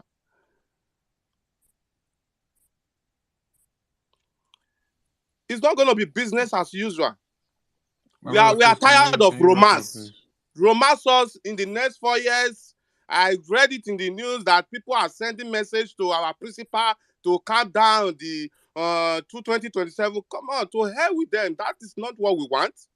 If he lose in that 25th, yes, he will accept it that he lose. Then on the 2027, he will recontest again. But robbing up from our mandate is unacceptable. And whatever we're going to do to collect what we labor for, what we have been clamoring for, this is the time. Thank you very much. All right, thank you very much, sir. Okay, let's quickly go with God's will alone for Nigeria. How you doing, man? God's will alone for Nigeria. Rita English. Oh, thank you, Zos. Zos, thank you. Emia Sirdam, greetings. Otumba, everybody in the house. Savik. Oh, Jimmy, this is your face, ja. Oh, Jimmy, this face is scary. Dr. Olu. Everyone in the house, I greet each and every one of us. Magnific dude, happy birthday to you. Age with grace, my brother. And Zos, happy birthday in arrears, okay? Thank you, everybody. Thank you. We have a very beautiful topics that we're talking about today. The APC love affair with terrorism, Nigerian police collude. To be very honest, the love affair of APC with terrorism is just beyond a sane human imagination. I don't know how many of you still remembered some time ago when 11 or thereabout terrorists were sentenced to death. I think in one of the African countries. Buhari went there with a private jet to bring those guys to Nigeria, claiming they will repent or they have repented. But when Nigerians were being killed in South Africa, he couldn't do the same for law-abiding citizens who are being killed brutally in another country until Air Peace went there to salvage the situation. Is it the APC that knows how to trace Nigerians via their phones to their houses, to their schools, whenever they say something or maybe tweet something or put something on Facebook against them, which is supposed to be the right of every citizen in a democratic setting, but does not know how to go and find terrorists that are killing Nigerians? This same APC is the APC that will sow khaki and give jollof rice and chicken to terrorists, whereas the people, the citizens, they chased away from their homes, killing their fathers, killing mothers, killing children, doing so many things, are in IDP camps, not knowing where the next meal is coming from. This is beyond terrible. I saw on Arise News some time ago when they were talking about on what's trending in Nigeria. They were talking about a naming ceremony that was being held. The terrorists went into that place. They caught the baby, threw the baby in the food they were cooking, and asked all the guests, including the parents, to eat from that baby. So as in to eat the flesh of that child. And these same terrorists are being rehabilitated by the APC government, telling us they are repentant. So if really they are repenting, how come terrorism is spreading all over Nigeria under the speed? I think we lost. Is she there? We lost her. I think she's even falling off. Okay. If you come back up, that's fine. We'll move quickly. Savik, you want to come in? While we take before we take other speakers. Savik. Okay, Savik's not here. Udeme Udofia. Udemfo. Please, can anybody hear me? Otumba, can you hear me? Yeah, Yeah, I can hear you. I'm I think here. so. I'm here. I'm here. I'm here. Yes, we can hear you. Okay, thank you, thank you, thank you. All right, Udame.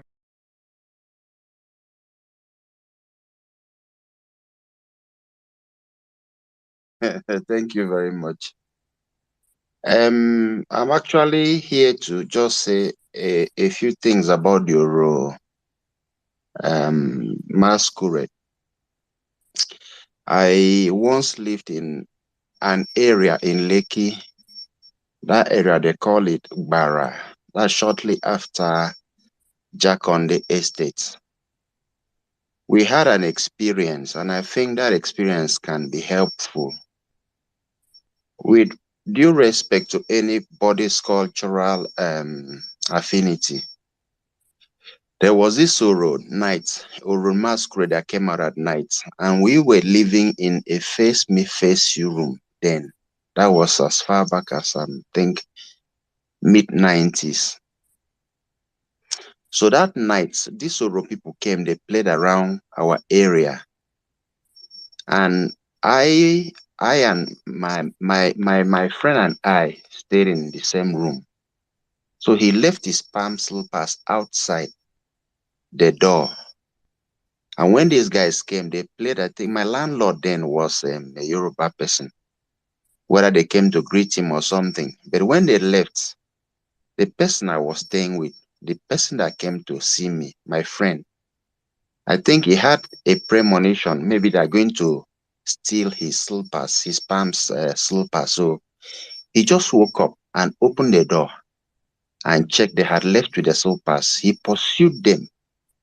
I came out too. We pursued them to the next compound that was a senior brother of the landlord.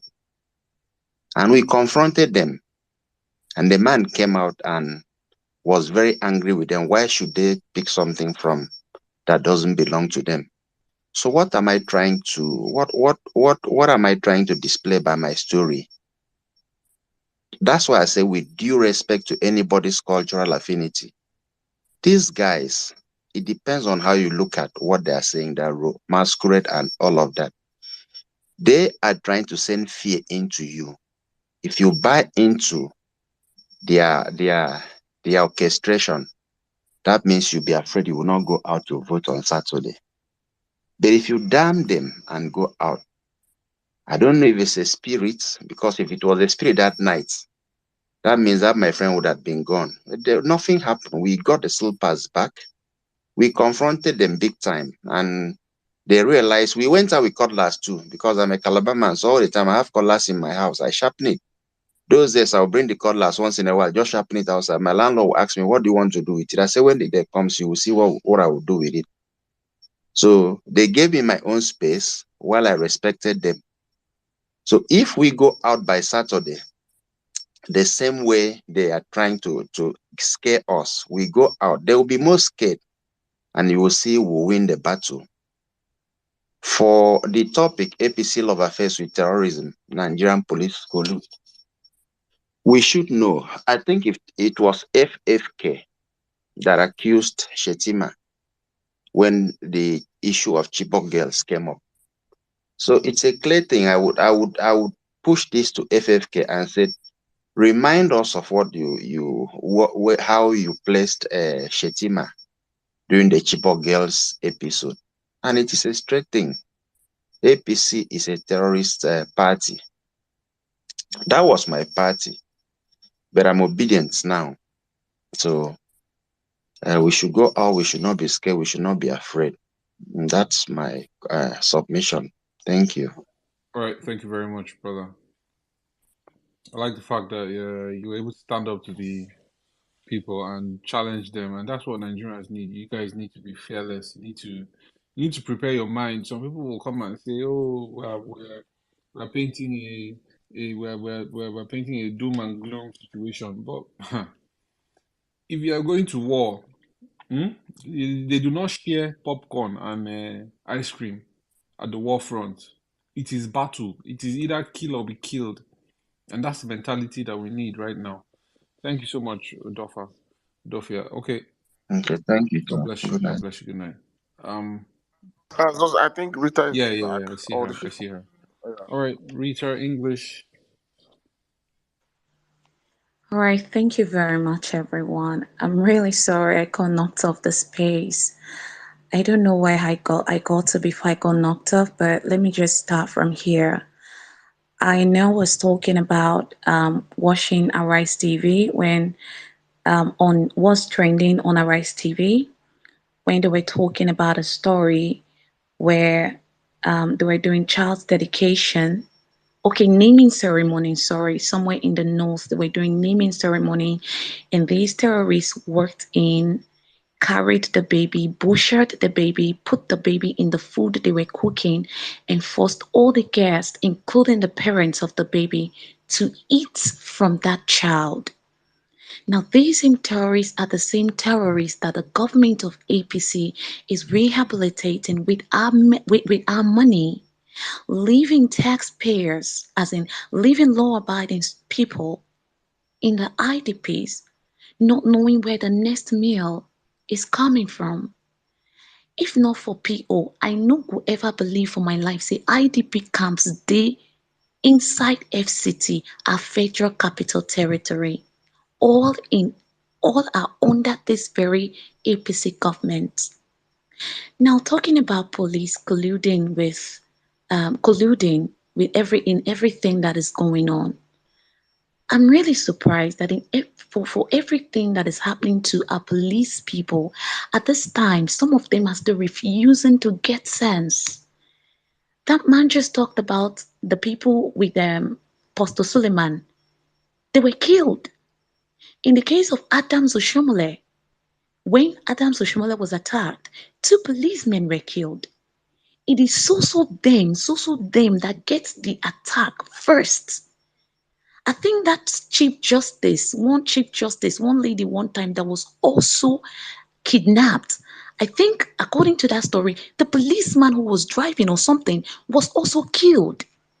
They get to you people because of the bad system, but still, you guys will still want to join these people to oppress fellow citizens who are going through the same hardship that you are going through.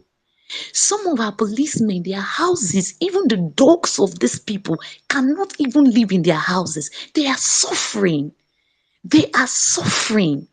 Even our military men today are gallant soldiers. When they are sent to war and they fall, as soon as they die like this, their families are thrown out of the barracks, and they are suffering. They are going through a whole lot of them as if nothing, as if their husband never did anything for this country. Now, this is the kind of country where we are all living in. If it's good, it's for all of us. If it is bad, it's for all of us. And still, some of you still choose to follow these people that are oppressing you directly and indirectly, leaving the people that are suffering just like you yourself. Just like you yourself. So enough is enough. You guys have to know that this nation belongs to all of us. I'm talking to the police now. If it is good for you and me. If it is bad for you and me. Who told you that a policeman cannot ride a good car? Who told you that a policeman cannot live a good life? If the society and the system is well and okay and working for everybody, you are kept there, you are down, and that's why you see some of us when we're using big phones to you, big phones come be like saying na bomb for your hand, and that was why the answers happened the other time. So we are talking about a nation that will work for everybody. The earlier you realize that we are in this together so that we can join hands as a people to salvage our nation, the better. In the just last concluded elections or sham called elections, we see some of these people, some of these police or whatever, in one video that I saw, they were even aiding the people to carry the ballot box. And then tomorrow you come and cry that you're suffering. And then please, on Saturday again is another day. I am very much particular about Lagos because if it was not for the grace of God, I would have been dead by now during the NSAS. So personally, as I am going out to vote on that day, I am voting for the sake of those people that were killed at Lekki Toll Gate, that someone was asked on CNN, are these people going to be brought to book? And he was stammering like a child who doesn't even know how to talk. I am going to cast my vote because of these people. I am going to cast my vote because I know that God have delivered me from that first attempt. And if I refuse to do the right thing now that I have the chance, I might not have another chance to live again if I allow a killer or someone who's going to hide people that kill human beings. If I leave that person to still remain the governor of Lagos State. So now that I have the time, I have to do the right thing by voting in the right person and by voting this man out. Just now he's going to do the job of an usher. Just here now, I saw MC Oluomo giving people food items. Where was MC Oluomo during the COVID-19 when Nigerians were dying of hunger and starvation? I was on this Twitter begging Nigerians, please, if you can give food to your neighbor, give them food. If you can give money, give money. Where were they? Answers helped us to know that they were hoarding foods, and some persons broke into them and leaked all their secrets. Where were they? Even when international communities provided food for Nigerians, they hoarded, and now they are coming out because they need your vote. They are giving you peanuts so they can bribe you to come and vote for them. Ladies and gentlemen, those are in the past now. It's a bright future. And we cannot afford to spoil what God has given to us or where God is taking us to right now because of the plate of porridge or whatever they are giving us right now. Because if you take that and you vote for them, you will suffer beyond the next 4 years. You will suffer, like really, really suffer. So the time for you to do the needful is now. And most especially, please, as an obedient, thank you, Zoes. I see your hand. I'm wrapping up. As an obedient, you are an agent in your polling unit. As an obedient, you are an agent in your polling unit. So please do not allow anything deprive you from doing what you need to do. Snap the results, because if not for what we did, the last one, by now we won't have any evidence to show. Thank God for those of us who said you must upload the result either by offline or online. You must upload it, and that's why some of our results are appearing there right now as it is. But we can see a whole lot of doctored whatever there. So I want to end by saying a very big thank you to Atedo Peter Side, and then of course to Nadeko right now that have brought damning as in evidences that these guys cannot hide under the carpet. So Nigerians, our day don't break. We cannot afford to take ourselves back again by running off simply because one useless man, one thief that want to keep us in perpetual hardship. They are bringing one nonsense Oro when we say they no fit do since how many weeks ago. Now they want to see, cover yourself with the precious blood of Jesus and come outside and cast your vote. At the end of the day, power they pass power, and at God on they always delete, because now Him create heaven and earth. Thank you very much. I yield the mic. Love you all. Thank you. Thank you so much, my sister. All right, guys, we're going to be wrapping up the space in a bit, so we're going to be running through speakers real quick. Williams, you're going to come in, and then after you, Ladipo, then we could call it a day. Dr. Olu, I sent you a DM. Are you ready to talk now, or you want to wait till the last speaker? But anyways, carry on, sir. Hey, good evening, guys. Omar, Zos, Otumba, compliment of the season, man, guys. Good evening.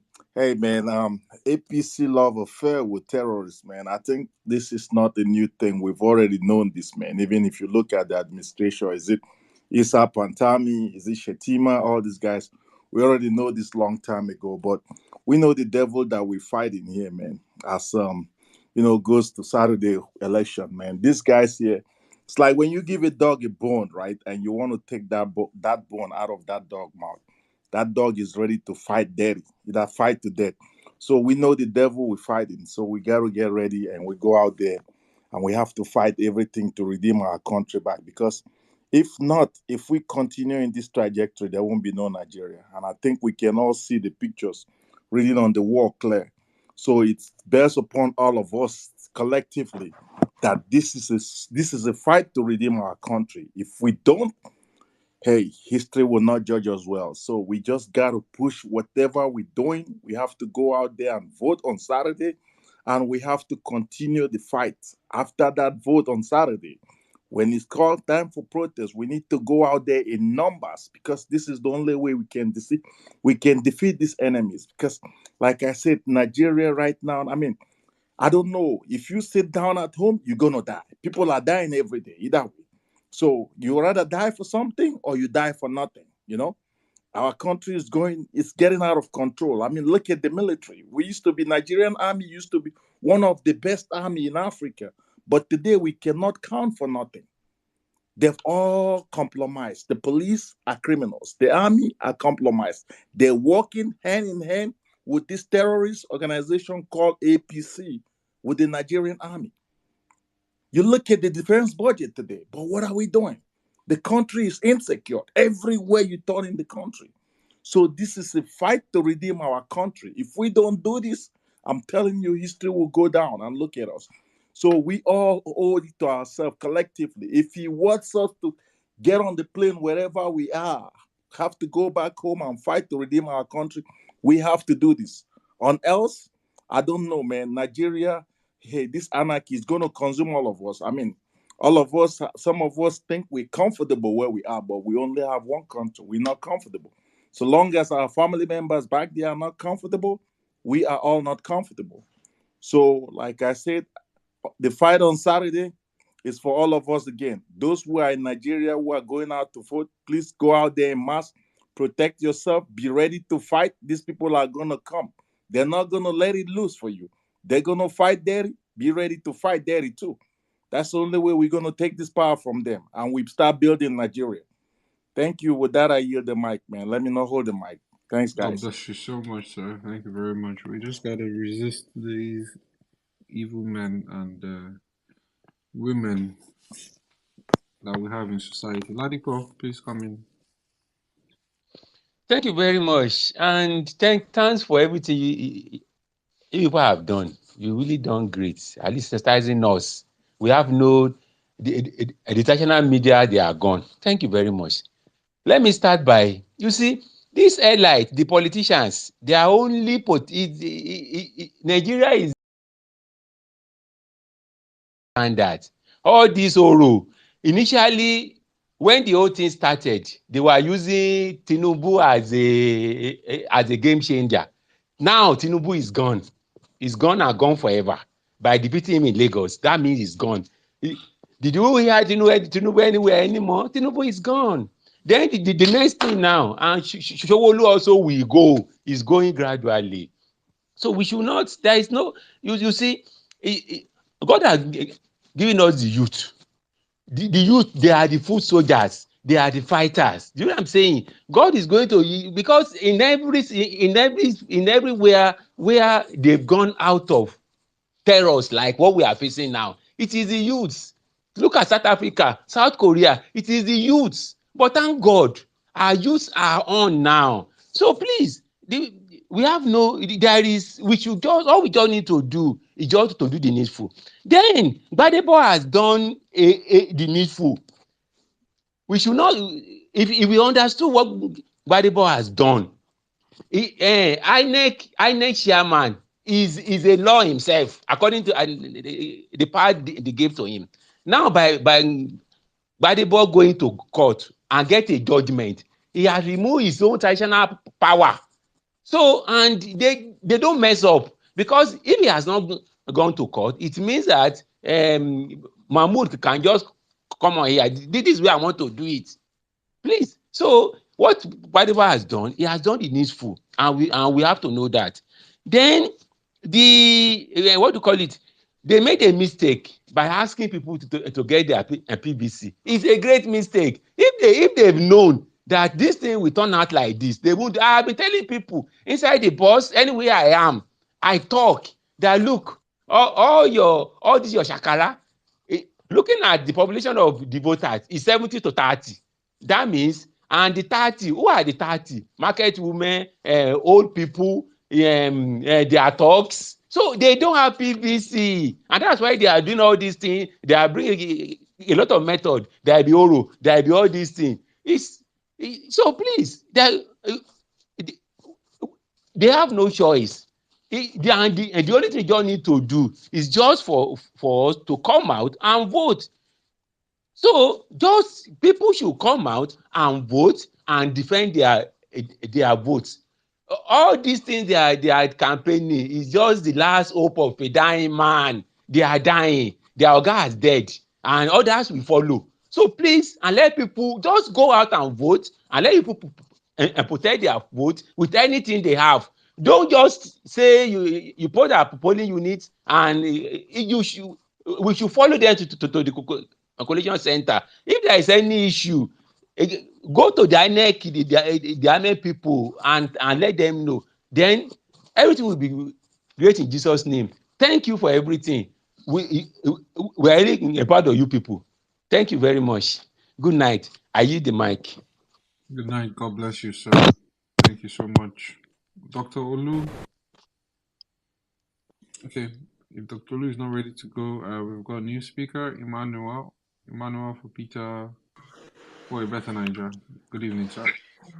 Hi everyone, good evening. Thank you Zeus, thank you Tumba, and yes, Sirdam, I agree. So basically, what I just want to do today is just to encourage everyone.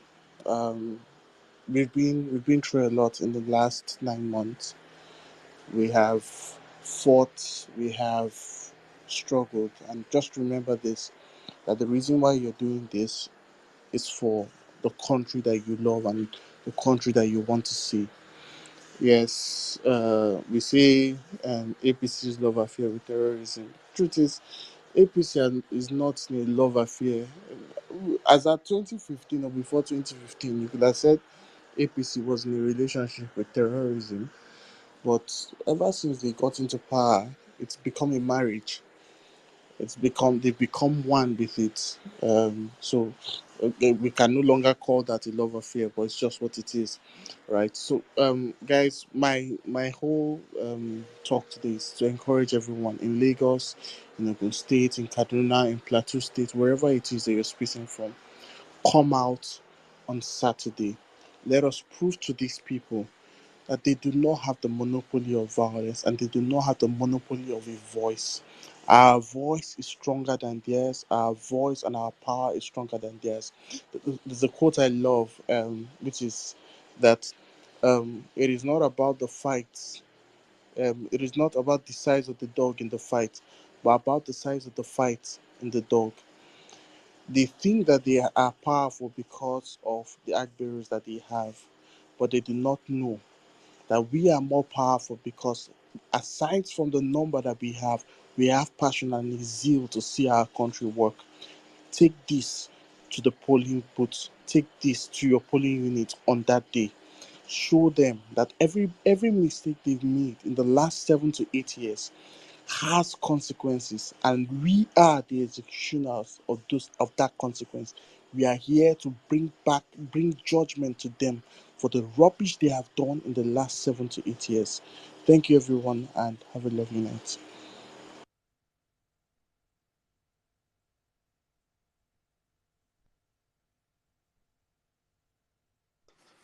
Zos, are you there?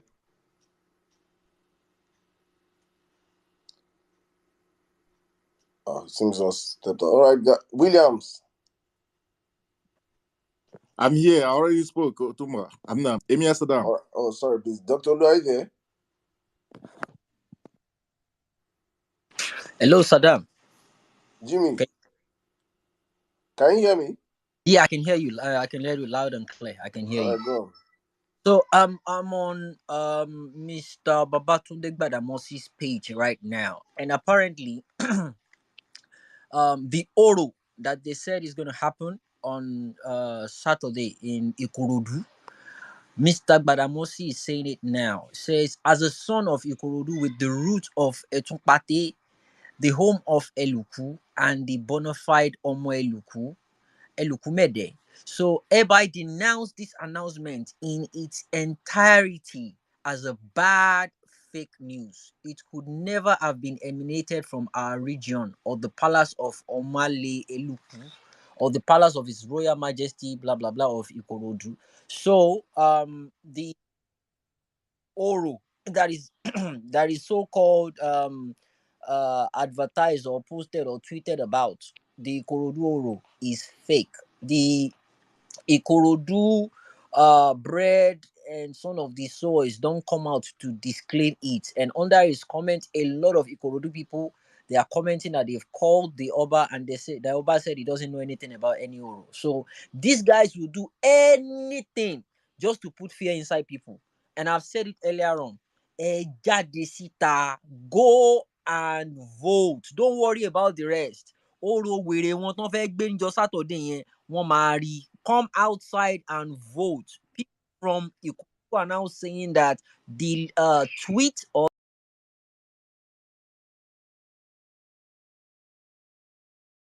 the posters they've been posting around is not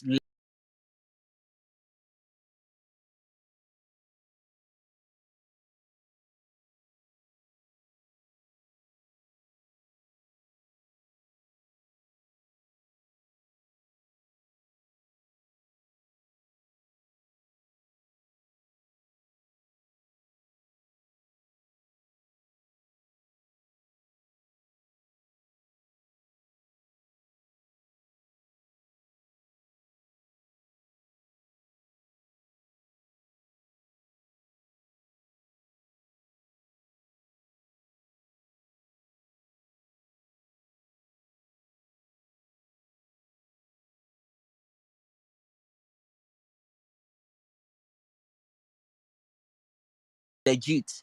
It is fake. They just posted it. The sacrifice cow. When last there is no God in the whole of Africa, Nigeria, we don't chop cow for the past 8 years. No God. There is no God. Don't see cow as sacrifice. You know they again now. So make God please calm down, man. Thank you. Please. Okay. King. Oh, but they tried to hack my account to Saddam. I did tell you. About the people get. Are you getting text message for two-factor authentication or what? You said what, Otumba? Are you getting text messages for two-factor Yeah. authentication or how do you know? Yeah. Oh yeah, that's what they're Make trying to do. sense. Magnific do they try to come up with it. You know, About, I be Magnific. You don't go to Lagos. Magnific has been They trying come to up. come up on Spaces since morning, Saddam. Since morning. I don't know what's up with his Twitter, or I don't really know what's happening. Since morning, we tried and tried on Ngozi Space. We had to even shut down Ngozi Space for him to open up his own space. So it's been happening since. I don't know why. I don't know what's up. But On his birthday of all this. Don't update and happen. all the people trying to hack my account, make it a try harder, I beg. Because Twitter has a new update. Everybody should try and update their Twitter, update. Otherwise, the thing will just crash anyhow. Yeah, But my he has done that. I think we have Otumba, I think we have our situation room on Saturday for the elections. So that our situation room across the state, I won't forget to announce. we need one. Oh yeah, so we're definitely So doing open our situation room. So across the state, whatever is happening, we'll be having a real time updates and everything. Oh yeah, that reminds me. Someone contacted me. They are obedient. They've built a website whereby you can upload pictures when you're at the polling unit. You can. I'll tweet the website on my timeline. You can We have up. one. We have one already. We have one already, brother. Oh yapa, as many as possible. Kàn ṣá máa upload law because we are ready for this election. Everybody to collect what they can collect. So Collect as many as possible. Thanks. All right, let's have King. Please, guys, in 3 minutes each, please. We want to wrap up the space as soon as possible, please. Thank you. Mr. King, 3 minutes, please. Yeah, good evening, everybody. Man, it's very, very sad the news we are hearing about the threat and the attacks the APC talks are making on our people. Man, I don't know. We really need to learn how the Nigerian law about self-defense day. Because for America, anybody will try rubbish, you go see rubbish. But for Nigeria, sha, um our people just, I don't know how much they sell raw acid though. I not say may anybody use them, but there's nothing stopping you from having it in a small can. Anybody will want try rubbish, you go lose eye. I don't know, na self-defense. If they come, if they want the unfortunate, they go the unfortunate. Now so me I dey see am o. Anybody where they go, I beg, try defend yourself. Don't do any violence. We are not encouraging any violence, but try defend yourself. You know, go carry cocoa, go house. Say them go carry their free head, go house. So now the small one where I want talk be that. There'll be one person. All of us get to two blockers. Nobody on day three. So that's so it be. Now just my own contribution be that. Some people Thank don't you, get. everybody, and Some stay people safe. lack it. Some people lack it. Some people need to grow it. Obedience. Grow balls on the election day. Grow balls. Obedience. There'll be three thugs go come, they chase you now. Come on for polling you. Break their head. You know, broke their head in the crease. Go punish them. Go punish them. Now fight them. Now fight. Challenge them. You know, no challenge them. That's so they go carry us go handicap. Yeah, people. Thank you, Jerry. All right, Adio Eric, and then we'll take Nze Ndi, and then change. Oh, okay. Otumba Zos and Saddam. The person just contacted me now. It's the same one as you guys. It's the same. It's the same site. All right. All right, great, Jimmy. Thanks. So, guys, situation room. Oh, don't forget obedience. Jimmy, send it to me. Let me see it. Hello, good morning. Albert, please. Can anyone hear me? Um, I don't know if it's meant to go next, but Yeah, change Peju, you can go Adio. on now, No, Saddam. please. It's Adio that should go next. I called Adio. Who is Adio. Hel- Hello, who is Adio, please? Is the person talking now? hello, hello, Yes, he's the one. Did hello. you just change your name? Go on, please. Go on, yeah. All right. Good morning, good afternoon, good evening, based on where you are spacing from. I want to request, sir, for one of the obedience space, was somebody that explained to us the detail of the password INEC was talking about.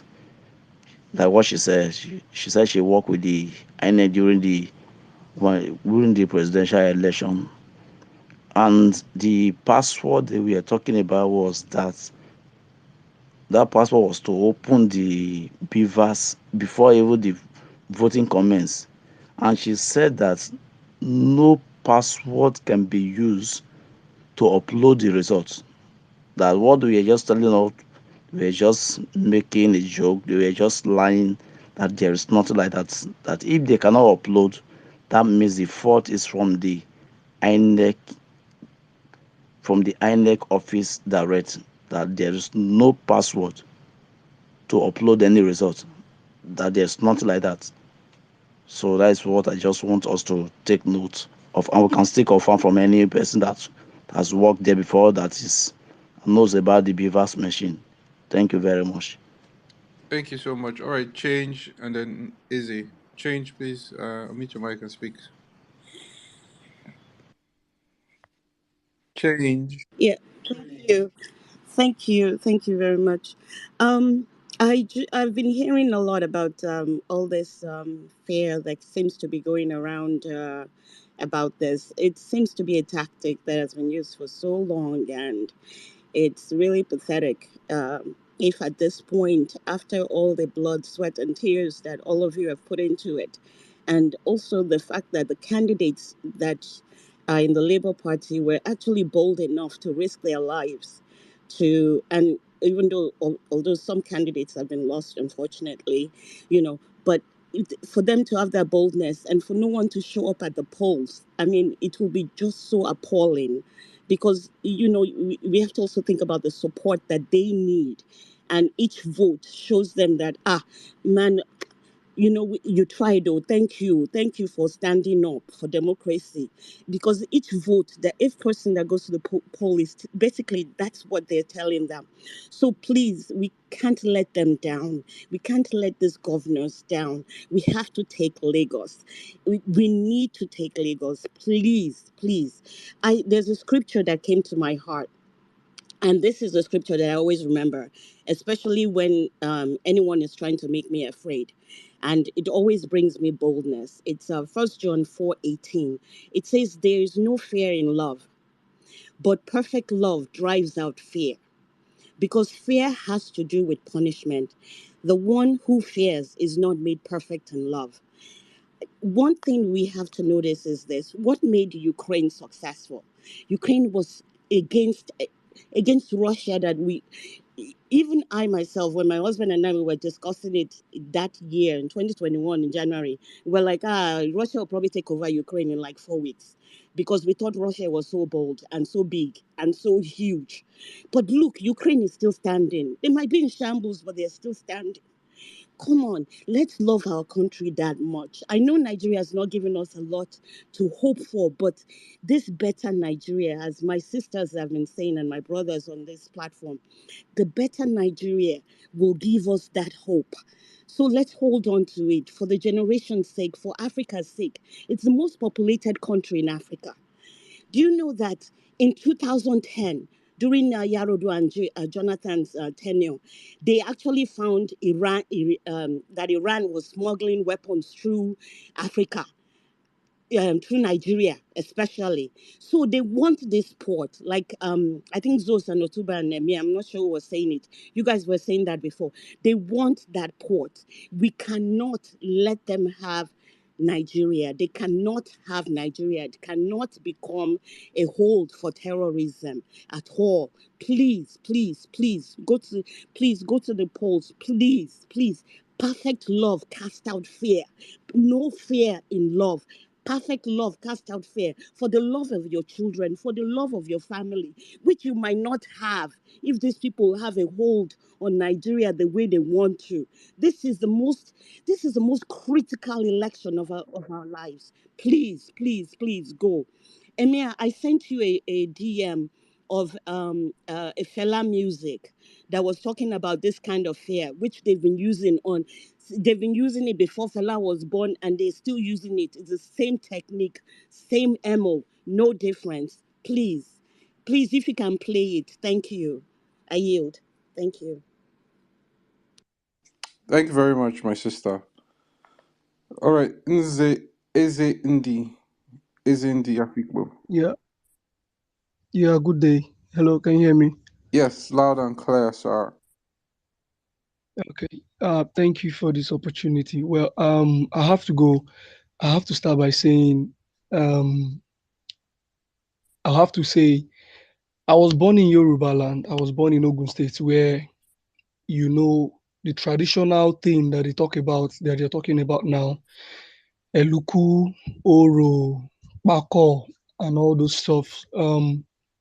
There is nowhere in Yoruba land you see Eluku come out around January, February, March. And all those fake news they are posting around is total rubbish. Those ones are just fake news. Where I lived and where I was born, I'm an Igbo guy.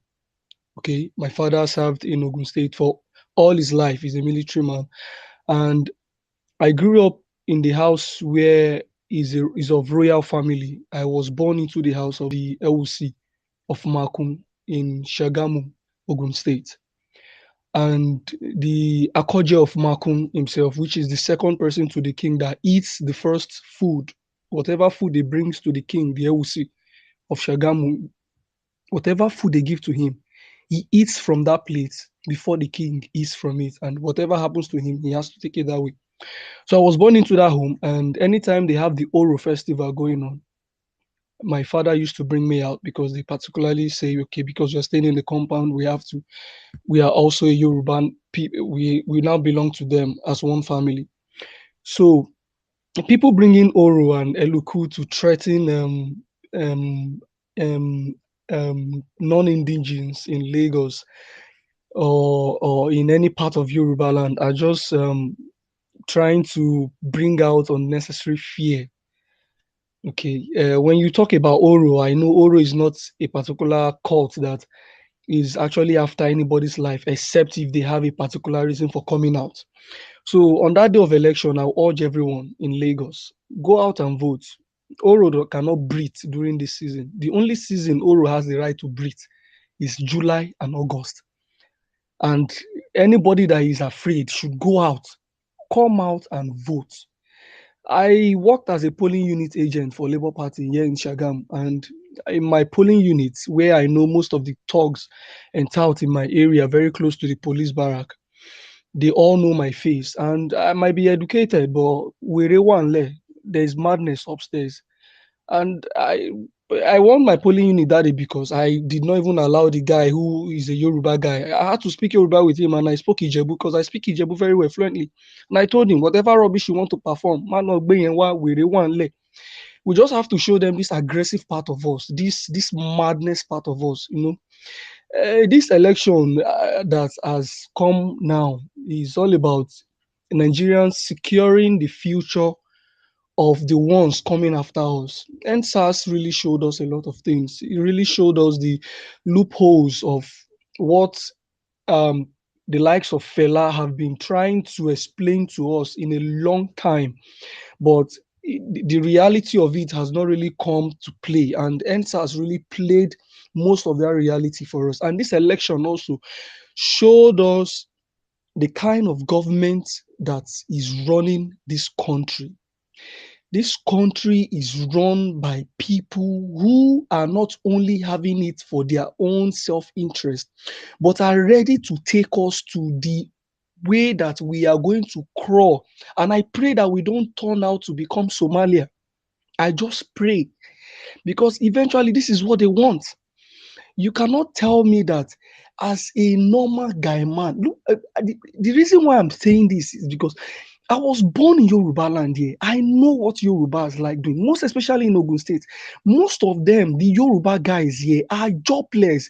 The only thing they have are acres of land to sell.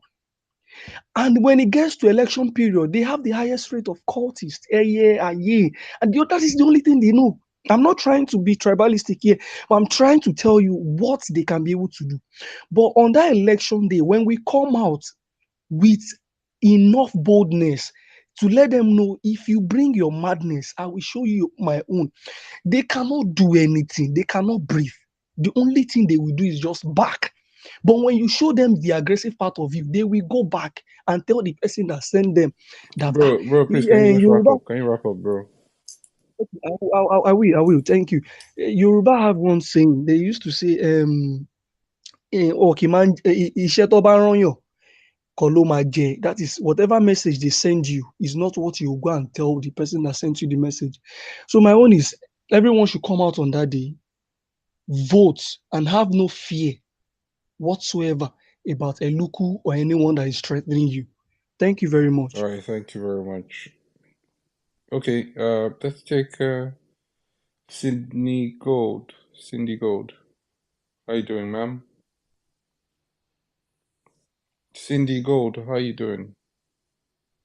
Fine, thank you. Good evening, good morning, good afternoon, depending on where you're spacing from.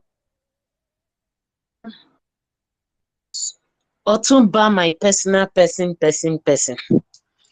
Well, we are doing well. For these people to be shaking for the very first time, Lagos used to be a place that everybody knows APC will win it on a landslide. But if there's anything we should be grateful for, is this beavers. If it is before, without beavers, Emilokon would have had over 7 million votes. So please, what I want to plead with us is, on that election day, whatever you be comfortable with, wear it. If you can come with pepper spray, come with it. We are larger in number. We shouldn't allow them intimidate us. It's obvious that the security agencies are backing MC Oluomo and cohort. If we don't get it right this election cycle, I doubt if we will ever get it a scenario to us. If, God forbid, these people get into power at the federal level and they win Lagos, they win a lot of places, they can decide to revert to old way of voting and cancel beavers. There is nothing we can do. So for the first time, they are shivering, shaking, going everywhere. Shows that we are making a huge success. Please, I really want to plead with us. We have come too far. We can't back out.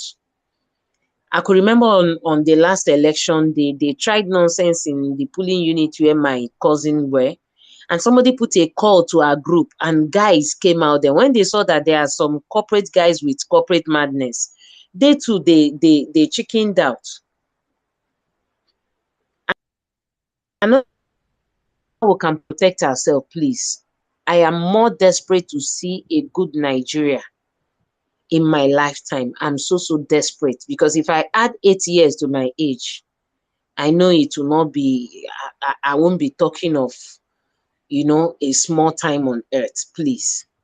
So please, I want to encourage us. We are doing well. Sirdam, we are doing well. Everybody here, it is not over until it's over. Jimmy, I can see you. Thank you, everybody. Thank you. Thank you. And I know we'll share a success story in Jesus' name. Amen. I yield. Thank you very much, Cindy Gold.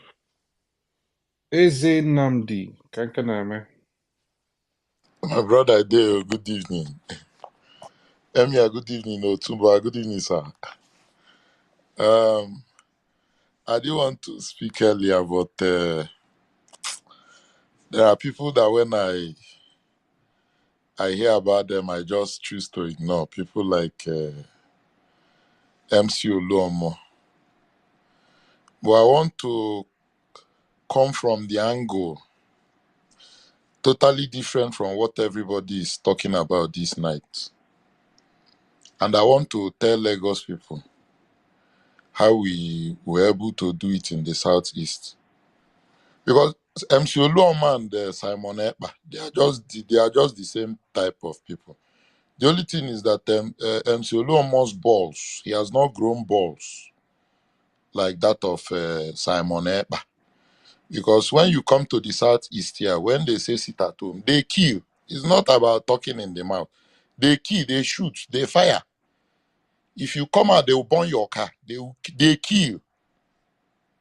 But there is a way we Igbos, you'll be doing something and Igbo man will just sit down and be observing you. So we sat down, we are looking at these people. When they do most of the things, everybody will just, me, I go out. I go out. But with time, people just started coming out. Because they couldn't just make sense out of what was going on. You understand? And then they now decided to now try it, Simon Ekpa, to try it with election.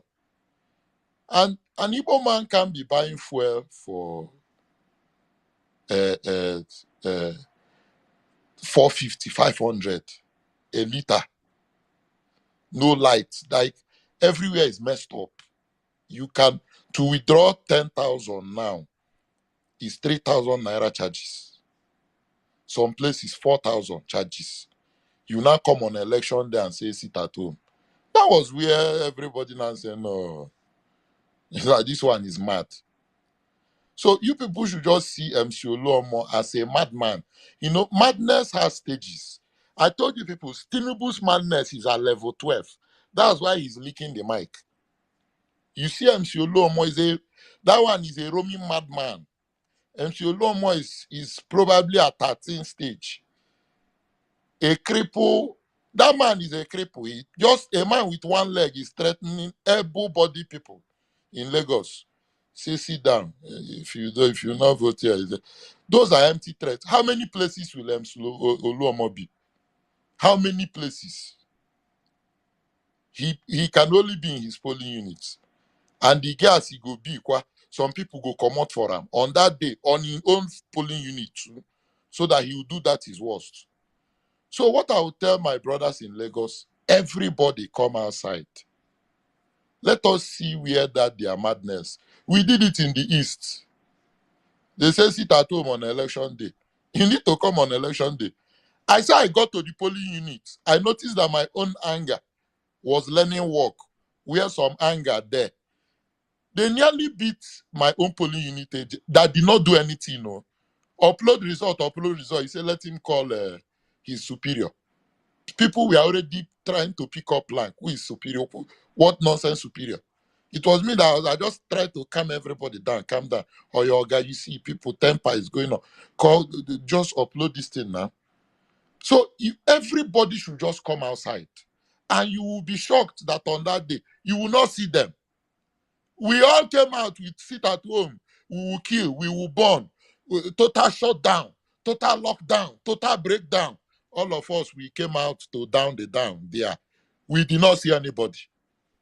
I say no, nobody, no noise. Everybody came out in their numbers and voted. So please, MC Oluomo is not even up to Simon Ekpa. He's just a little Simon Ekpa that is speaking from somewhere. And then another advice that I can give my brothers in Lagos, you have friends in the military. I believe our military, they did a very perfect job when it comes to this place. I will always give it to them. From this space on that day, we called the military and they responded to some places. We can take tomorrow. Those places we know in the last elections that we had attacks, and then those are strongholds. Go to military. Me, I have my own military friends here.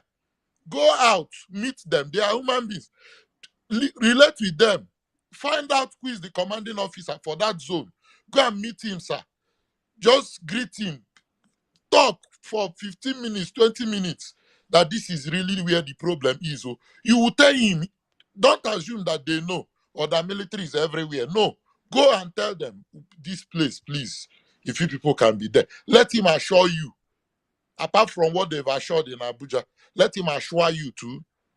If you can 10, 15 people go meet them, tell them the hot zones, even MC Oluomo's house, you people feel carry military, go keep there.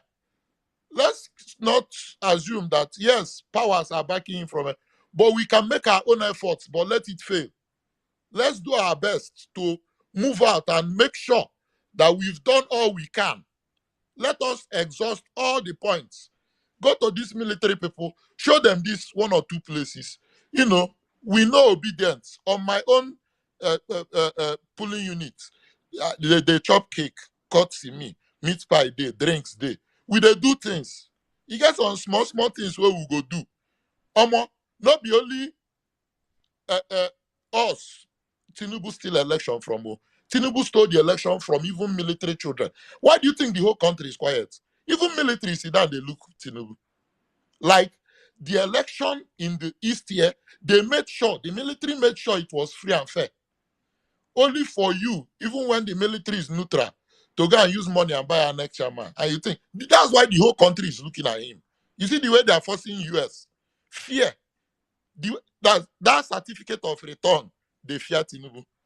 Like I've never, in Holland, but fear hold the man. Because everybody is looking at you. You understand? So please, our numbers is what exposed them. It is our numbers on that day of election is what made Wike the stupid man that he is today. So we still need that numbers or times 2 of that number. I've been doing the work on my WhatsApp, encouraging people. Yes, true, people are down. But from your status self, people can get the ginger. Keep posting out that positive energy. Encourage people to come out in their numbers. And you will find out all these people, this is the last kick of a dying horse. These people, they've exhausted everything. This one you see MC Oluomo is doing nice. It's like the guy is just smart and now he run mad. So this is their last. And let's come out on that day. That is my own advice to everybody. Come out in your numbers. May everybody come out. You will see that you will not see anybody outside. Fear hold them too. They know they fear to die. No be human being. They know they fear. You think say they no get sense. That talk, you think say talk no get sense. I mean, you think say talk no they buy for 450. Them get sense. So let's just come out on that day in our numbers. And I know we are winning this election in a landslide. LP, top to bottom. LP, 89. Me, I'll do my usual video. And my, today, my polling unit agent, I've learned a new thing. You will hold the result to your chest. You understand? With a signed affidavit. You understand? Everything. And you hold it. All of us will pose and snap. So please, let's just go out and make it a wonderful day and a wonderful outing for Labour Party and for our principal, P2B. Thank you so much, and I yield. Thank you very much, Izzy Namdi. Let's see who's supposed to go next. Nello, welcome back. How you doing, my sister? What's up, Nello? You okay? You alright? Like Nello, I'm don't sleep, fine, oh. bro. I'm fine. I'm Nello, you don't fine. come, oh. You don't come, oh. Yeah, you go Oh, quarrel now. Go quarrel, sorry. oh. Let me sort out my. Shebi na you say you dey play. When you say you want sort me out, before end up say you dey play. You say you go send up the thing now. You know send up. Okay, don't worry. I'll send it now. How is it better now? Nello, go on, just go on. Nello, don't worry, just carry on. Am I better now? Am I sounding better now? Hmm? Just go on, Nello. Go on, go on. It's alright. It's okay. Okay. All right. I requested the mic when my sister Cindy was talking, and she said something. She said, if they come in now, they will overturn the electoral law, and there's nothing we can do. My sister, there we can always do something. I think that at least if there's one thing that this obedience movement has taught us is that power belongs with the people.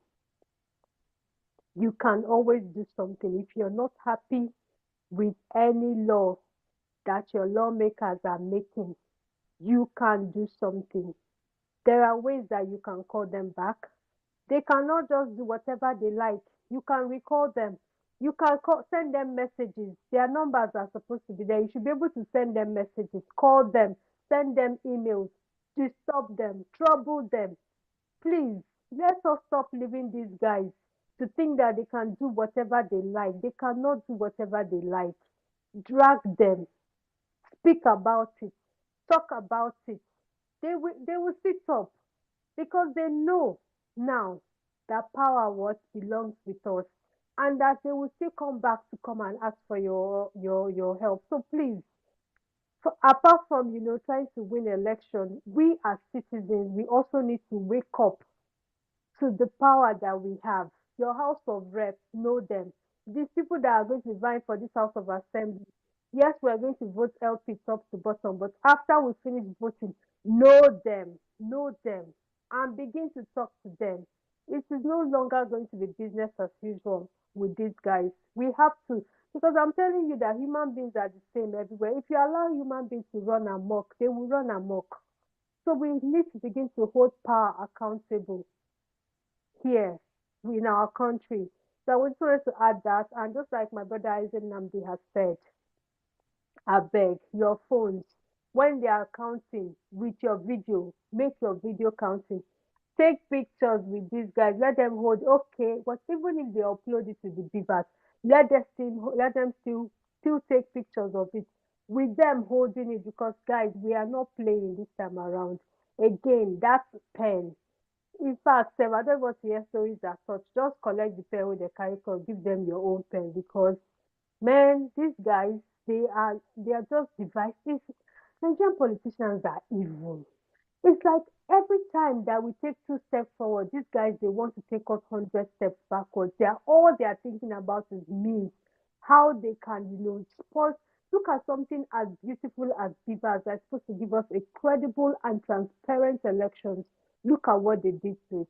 Just imagine the kind of mind that would have sat down and thought and thought and thought and thought. How can we how can we punch a hole in these beavers at the end? So, like they say, if the like what's that proverb that so I mean I still know proverb this is, but um if the bird has learned to fly without perching, the hunter too has to learn to what? To shoot without stopping. So as they are doing, we ourselves, we have to be 100 steps ahead of them. Evidence collection is what you are going to do at this.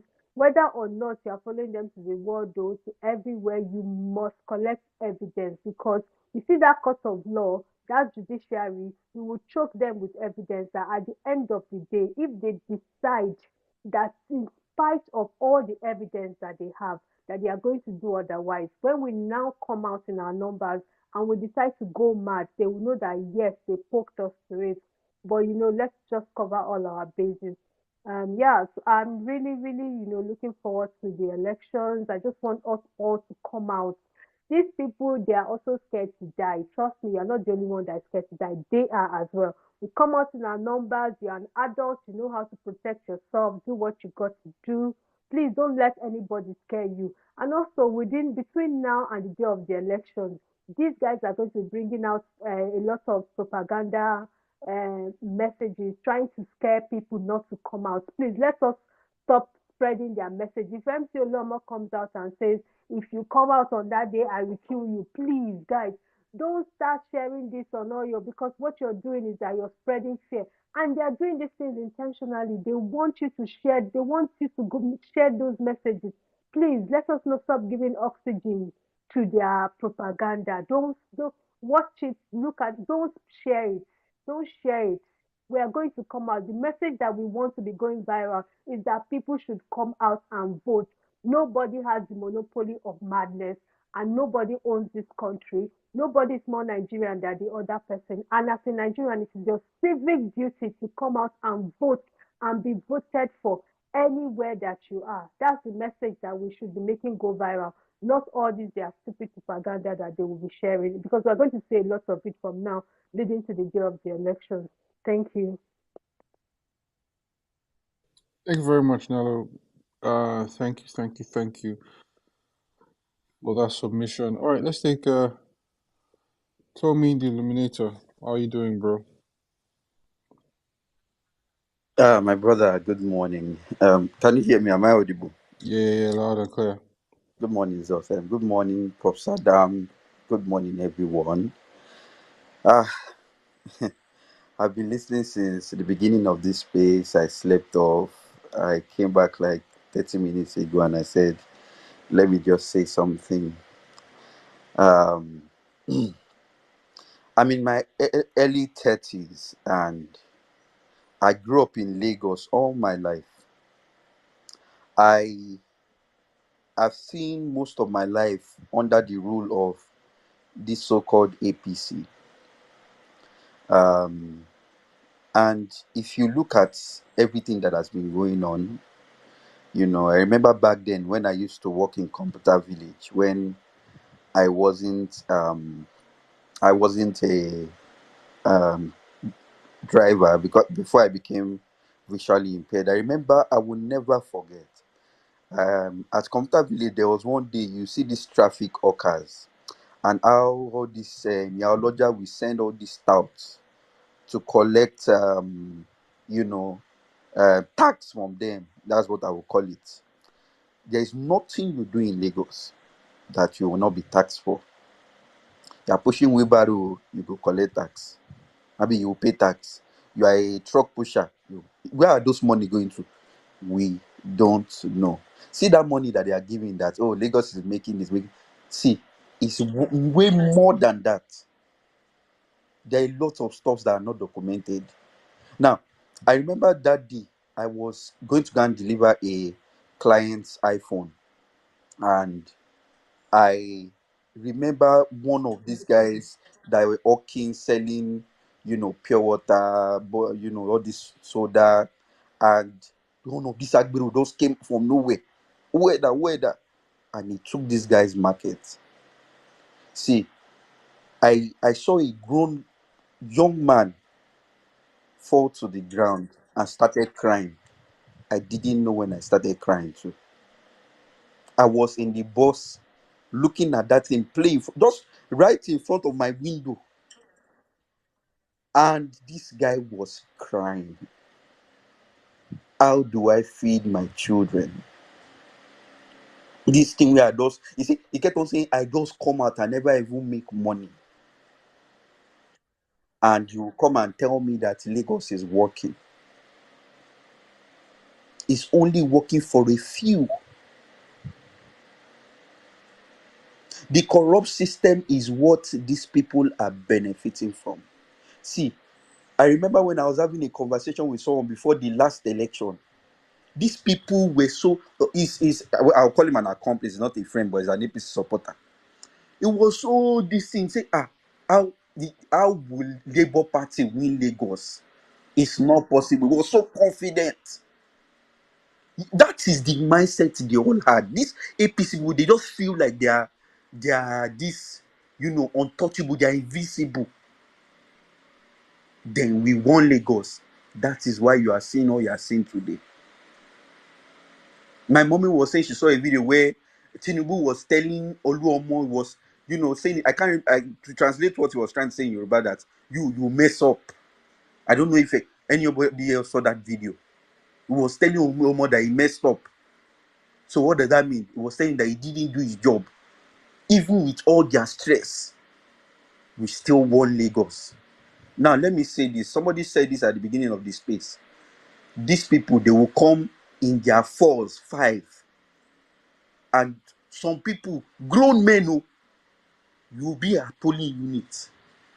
I remember me as a visually impaired person. I went to go and vote, and they came to our polling. I stood my ground. Although they didn't cause too much violence, but they just told us that they were around. But people stood their ground because it was a Labour Party stronghold, and we're no more than 30. These people just came in their threes, in their fours, and you people will be running away. In fact, it was because they saw me and a couple of persons with disabilities, they didn't want to try rubbish.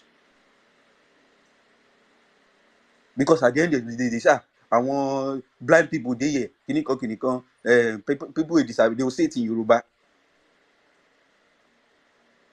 Thank God they even have sense more to respect our presence there. So how will 3, 4, 5 people be chasing you people and you be running? Now let me say this: there is power in numbers. On that day, see those your boys in the house, those young boys, those 18-year-old boys where their blood see the hot, even though they don't have PVC. Go and see from today. Go and start speaking to their head. Tell them why they need to come out now. That if they come out in numbers, these people will be intimidated. Bring out people. Let them pretend as if they want to vote. These people are scared of numbers. How many are they? They don't even have PVC. They don't even have PVC. See, see, let me just beg you people. Please. See, we may not, I will say it again, we may not have this chance anymore. Do it so that, see, if these people win, especially for those of us who are staying in Lagos, you see how people are being attacked every morning. You are going to walk in traffic. People are, this traffic robbery is going on.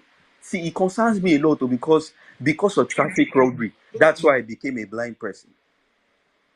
See, it will be worse. Like I will always say when I come to post-Saddam spaces, I am only fortunate to survive. I am just, see, you people are hearing me because God gave me that grace to survive it. I will never forget the doctor saying, he literally told me, he said, Tommy, you are strong. Who survives being shot in the face? I know I almost saw death that day. I felt life fading away from my body for the first time in my life. Now, I'm now a nightmare to these people because my story is valid. Come out so that you will not be like another Tomu Waziri that will come and be sharing story of how Nigeria happened to you. and you will now be angry with this government. Let me be the only one. Me and a few of Nigerians that Nigeria have happened to. I am begging you. See, if you will not do it for yourself, do it for your children. Even those unborn. If you are not selfish enough for yourself, at least do it for your children. Please, I am begging you. This Saturday, it is die hard. We need to come out even more than the last election. More in our numbers. Because that's the only way we can see. That thing Omar is always saying, the power of the people will be greater than the people in power. That is what it means. There might not, you need to understand that. See, when they are bringing out this video, ask something, let that thing be written at the back of your hand. These people are the minorities. They can't intimidate you. So please, for those of you here in diaspora too, see, I am begging you, those of you that have family members here in Delta, all these places that they are doing gubernatorial elections, please, tell them to tell people to come out. Tell them to fight for their future. We need to start winning the governor seats. At least say she won't do it for PO. Look at what PO is going through today. All of us, we are shouting Obi, Obi, LUP, LUP. All your shouting is not valid if you don't come out. I keep force. You are dancing LUP, LUP. If you see, if you are part of those people that cower away, I cannot see where danger is coming from, and I still come out and go, even though they disenfranchise me, INEC promise us that there will be braille paper for blind people. My friend, that will be the one to print it for me. Why? Because they are so focused on rigging. These people don't care about you. And this is how we can start changing the system. I keep saying, what has Solo done for me to today? Not one naira. And we go and do your research. Look at what they did, Peter Obi did for persons with abilities in Alhambra as a governor.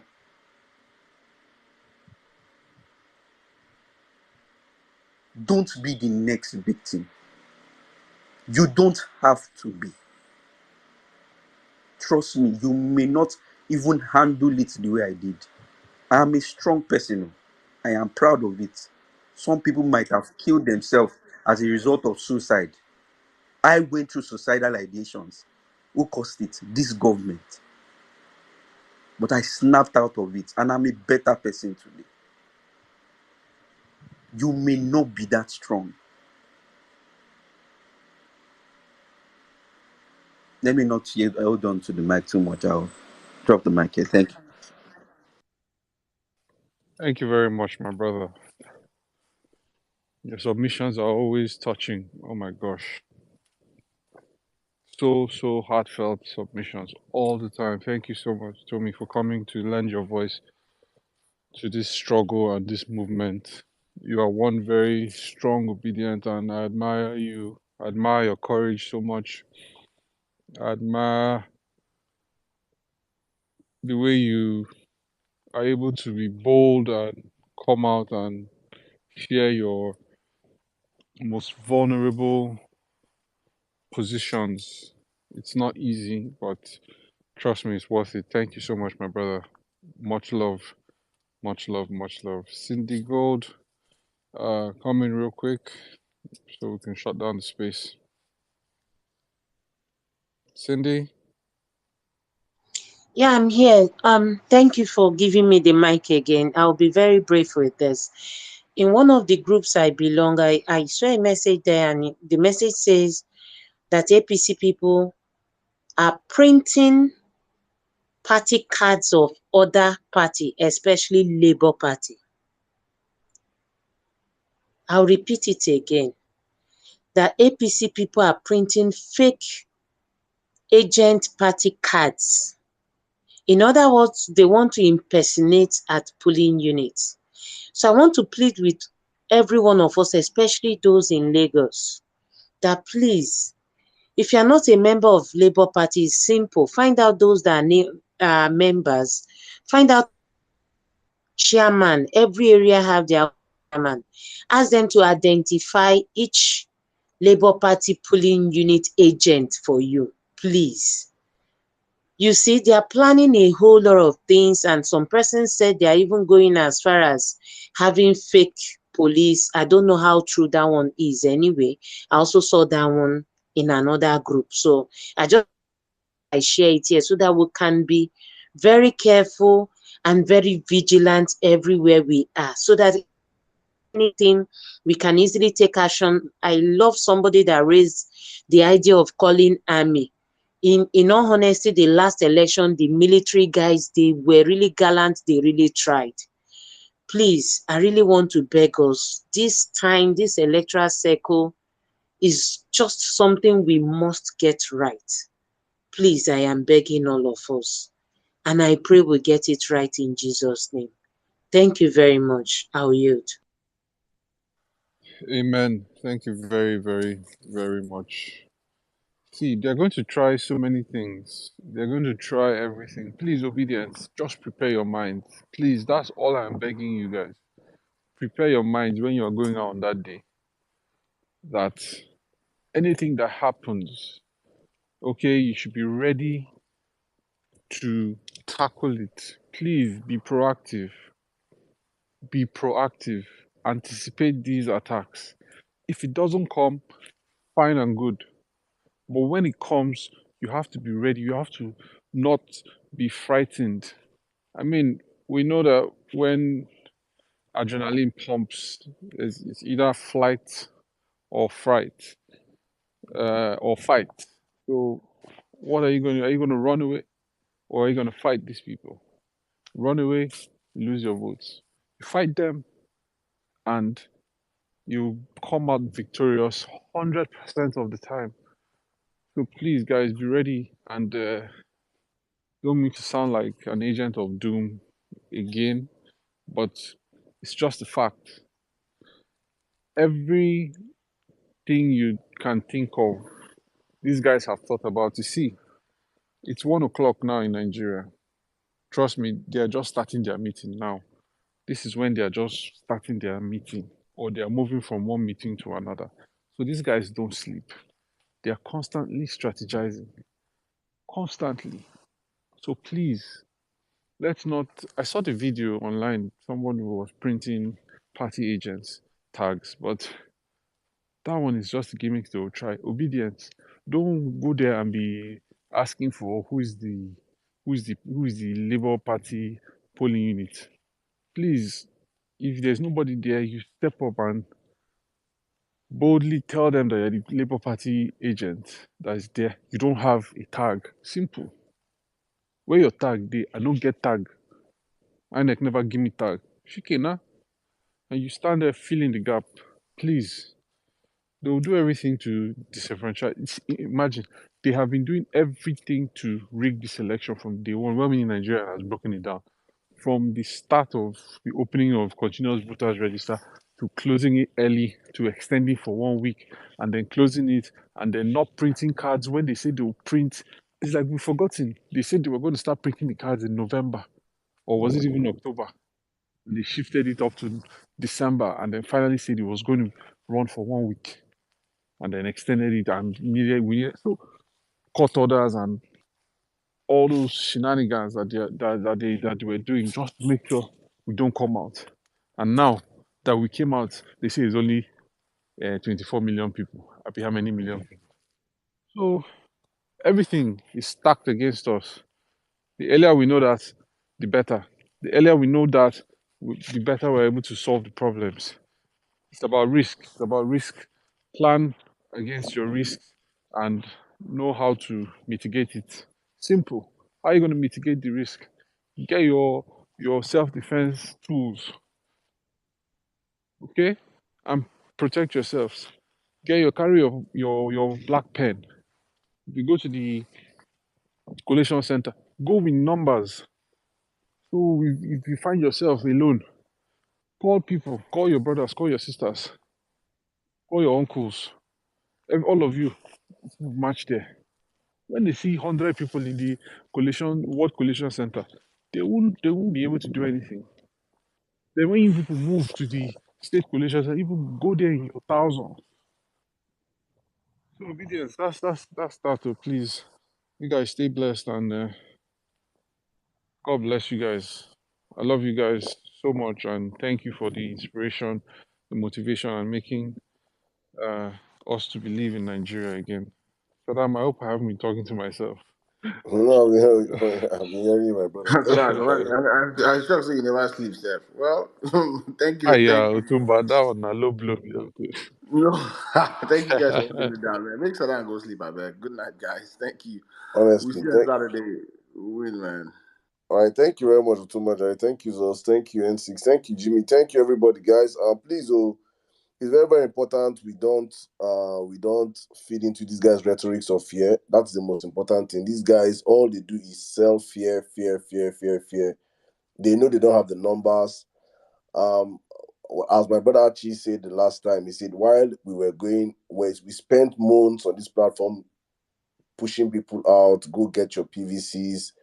These guys were thinking of how to rig. So they don't have the numbers, they don't have the PVCs. We have the people with the PVCs, and all we need to do is to motivate ourselves, tell ourselves that, look, we can stand these thugs and these terrorists for 2 days, or we can choose to be under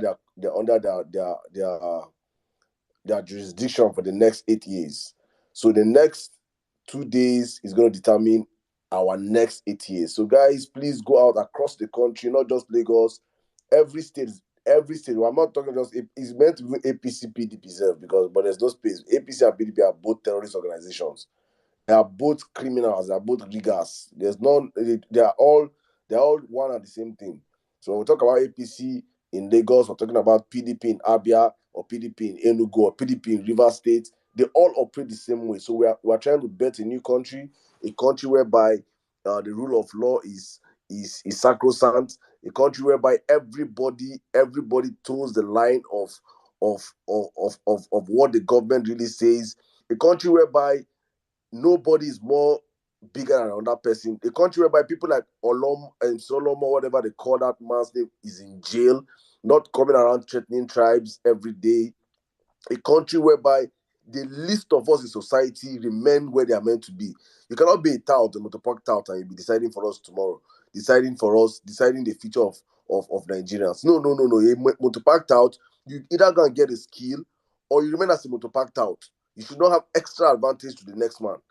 Go get a skill or compulsory education. In fact, to make education has to be compulsory for some people. So we've got to that point whereby as a people we just have to resist these guys going into tomorrow. Please arm yourselves with whatever you can arm yourself with going to the poll. I'm not going to come out here and tell you put your trust. The Nigerian police are in bed with these terrorists. So please prepare yourself. Get your is it your fire extinguisher? Please, all of you get. I heard fire extinguisher does a great lot of job. Get your fire extinguisher. Get your pepper spray. Get your catapult. Get. I heard there's one. A rupe. I been how they call it. I don't know what they call it. I heard devil's beans. Whatever it is that you can get, your dogs out. Let your dog not eat today and tomorrow. Let the dog be very hungry. Let it be that the only thing the dog will be looking at is looking at human beings, looking at it like food.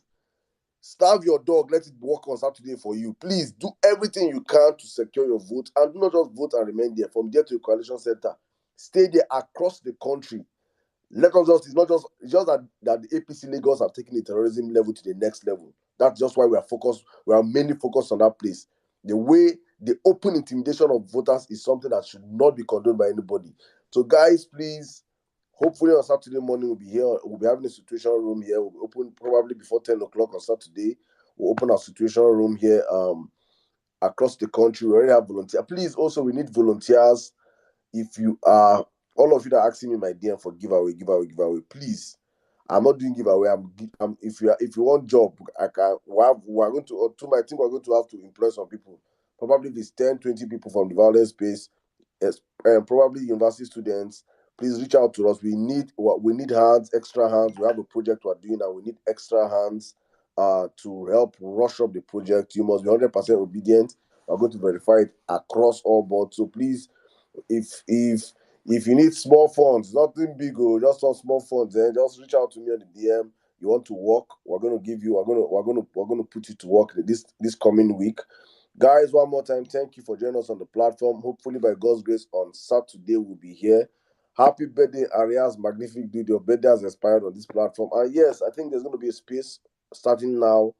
I think they're raising funds to help for security. Please, you can join the space for our people in diaspora. Please go and support them. You guys have not done donation for a very long time, so please, we need funds to help raise security awareness across some states. I think the space is already scheduled. Chigozios, Kibati are all running the space. Please go join them there and help and support as much as you can. I don't have the link to the space here, but I would have pushed it on the Jumbotron. But thank you one more time to all our listeners on the platform. Thank you. God bless you all. See you guys on Saturday. Something? Someone let me to play a song, but I don't know. Let me just play. I think I'm not sure what part you want me to play. Yeah, I Play can't song by find this time.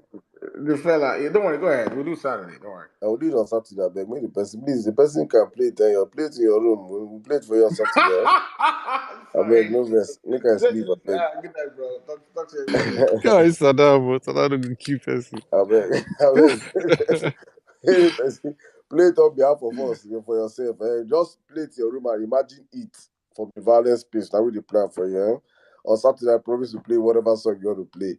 Thank you guys one more time. God bless you all our regulars. Thank you. I see you, my brother JP, Captain Jamil. Thank you very much. Sweet Angel. Thank you, Anka Dede, well-meaning Nigeria, Naomi.